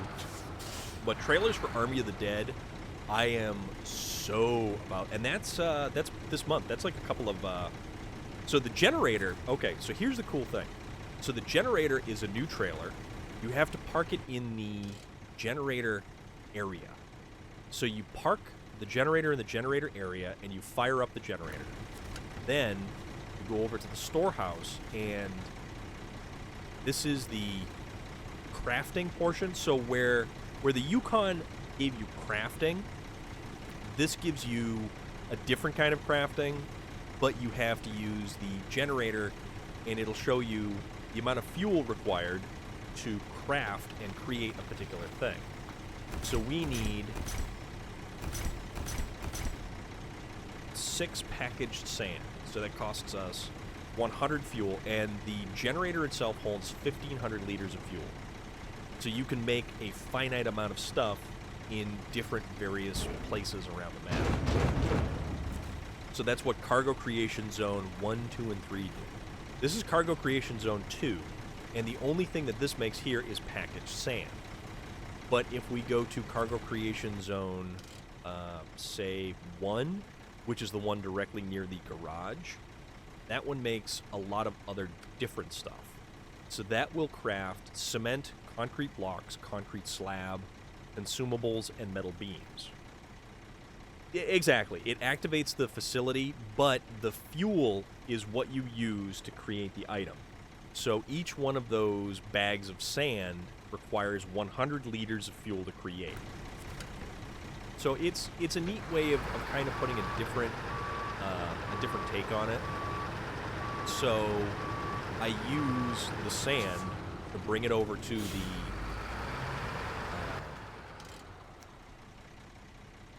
this place right here. So I go to the brick production site. So I bring the sand from the brick production site, the sand that we've used the generator for to create sand, over to the brick production site. Going to use cement and sand to make bricks. And it's kind of a neat... there's only a finite number of things that you can do with transporting stuff from point A to point B. So this adds a whole new element. And if you want to consider it to be crafting, then it's absolutely crafting, because it's taking two things, dropping it off in an area, and making a single different thing out of it. Every now and then you have to run back and forth with the fuel truck. Yeah. So what I did is when I pull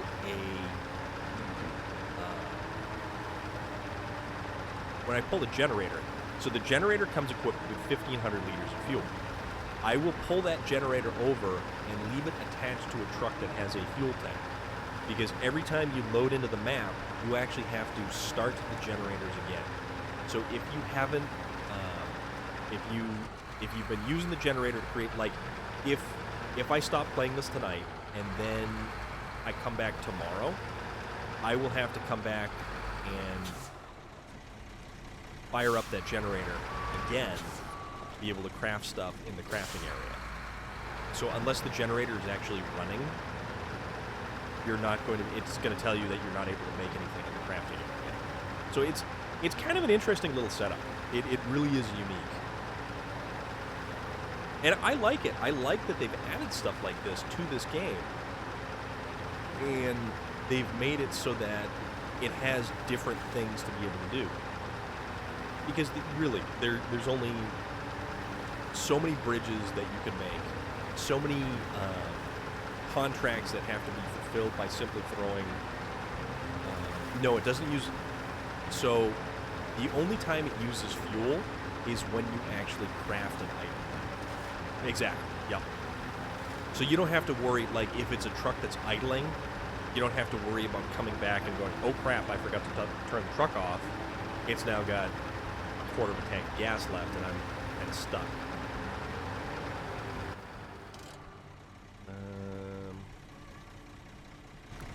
A little too far. A little bit too far. So yeah, you can fire it up at the start of your game, and it's more convenient simply just leaving a truck connected to it. That way you can hop over to the truck, fire it up, and then you don't have to worry about it for that particular mission. Kind of works out okay like that. So,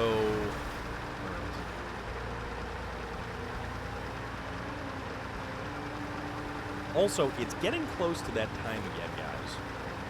And I don't know if anyone has a suggestion or someone to possibly raid. Because we can start throwing ideas out.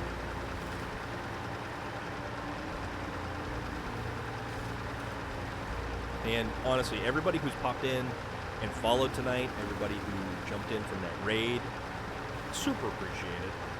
You guys are awesome.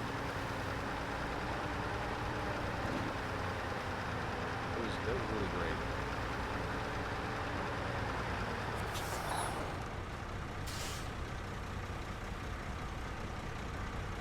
Oh, so we actually have, wait a minute, we do have one cargo of cement, so realistically we only need 5 units of, so that means we could bring over a trailer and a truck like this, 2-slot trailer. So this, we have flexibility here.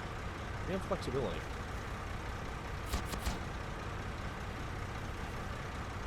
So we can make 1 brick right now. Get all this stuff over there, and then we need to get cement over here, and then we can just haul this stuff back, and then we need to figure out how getting consumables. Fun stuff. Fun stuff. I love this game though. I really do. And I don't think I have... Do I have the... Check something. Hold on.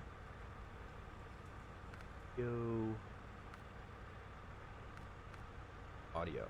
No, it's all up 100%. Ambient volume. Yeah, you know, I don't understand. It doesn't have the background music nearly as prevalent as some of the earlier maps, if that makes any sense. Lake Cove had some beautiful background music. It set the landscape perfectly for the aurora borealis that was overhead anytime it got dark.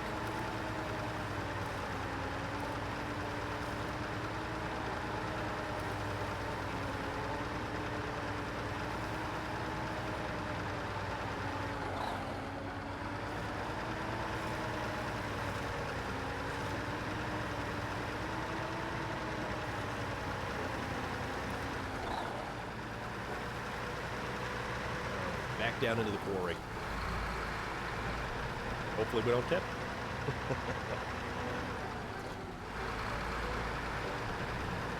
Yeah, see, now that I fiddled with the, just turning it down and turning it up again, now I can hear the banjos in the background. And not like weird kind of banjos, like actual, like really kind of sedate, sort of just ambient background music.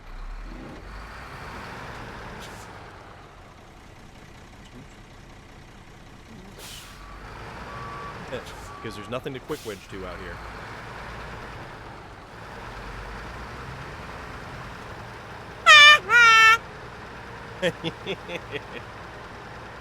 Yep. We almost ate that. Ginger Snaps! Ginger Snaps has been lurking. But not anymore. You've made your presence known. You've announced yourself. Ginger Snaps, always a delight. Always a delight. How is everything on your end of the world? I hear you had a very amazing weekend, which I think is awesome. Because somebody needs to have an amazing weekend, and if that somebody is you, I am all for it. Alright. Repackaged sand. Good, busy, tired. Getting back into the swing. Yep. There is that. Back into the swing of things again.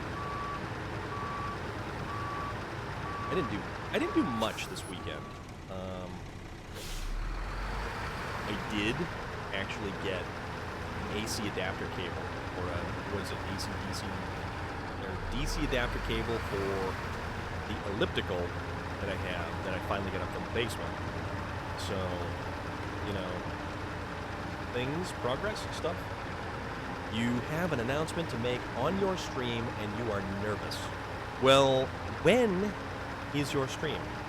And when might I throw some... Oh, wait. Wrong way. Yeah, wrong way.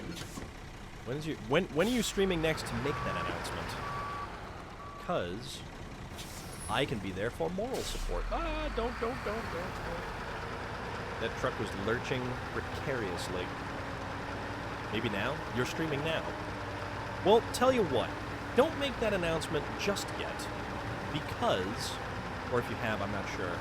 I am going to be wrapping things up. And I could perchance throw the raid button over in your direction. So once I get these bags of sand, because when I put it like that, it's so dumb. I don't have, well, hold on, time out. See, I asked for suggestions on whom to raid. No one had stepped forward to make a suggestion. You have made it known that you are, in fact, going live, and therefore it only makes sense. So A plus B plus C equals spaghetti. Thank you very much. My logic is irrefutable.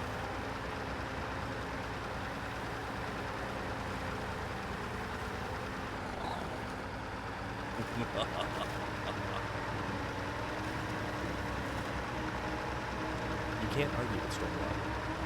Storm logic cannot be argued with as much as you'd like to argue with it, because it's like trying to fend off a pack of hungry hyenas with a pool room. Spaghetti. Foobar.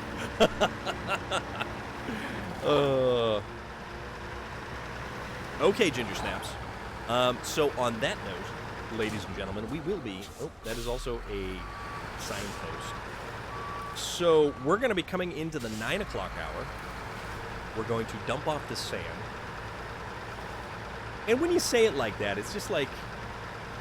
It's so ridiculous. It's like, I'm going to take this load of sand over to the factory. Okay. We'll do that. So. Unload the 3 units of sand. Stop the engine. Kinda.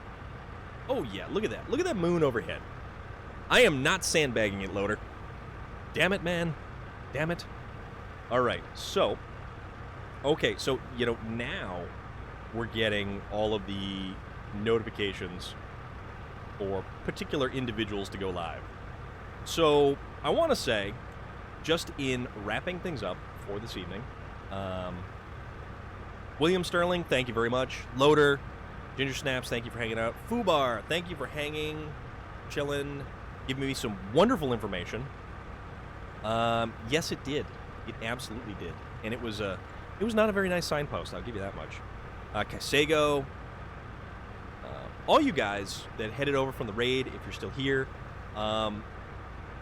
anybody who hasn't hit that follow button, hit that follow button. It would be super appreciated, and it would be actually really awesome if you did. It's certainly helpful for me.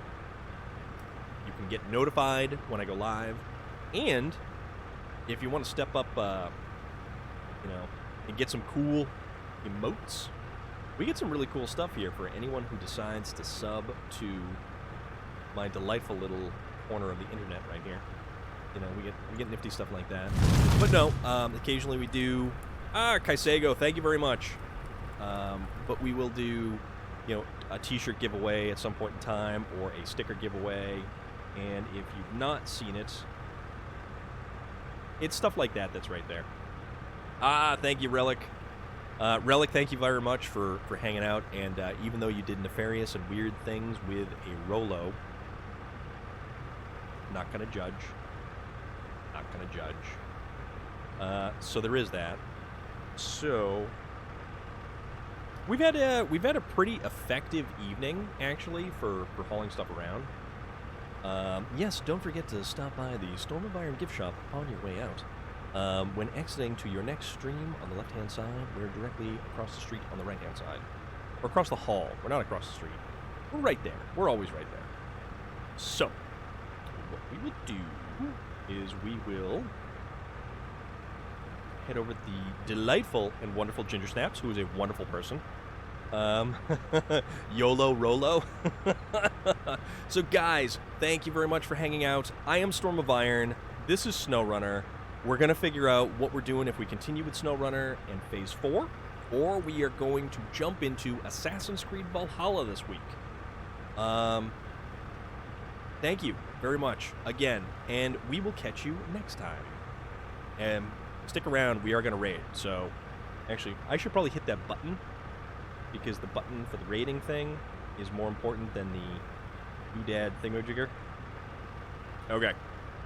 We will keep those trucks rolling, but hopefully we will keep them rolling on all of the tires, whether they be 6, 8, 12, 11. But yes. Okay. There we go.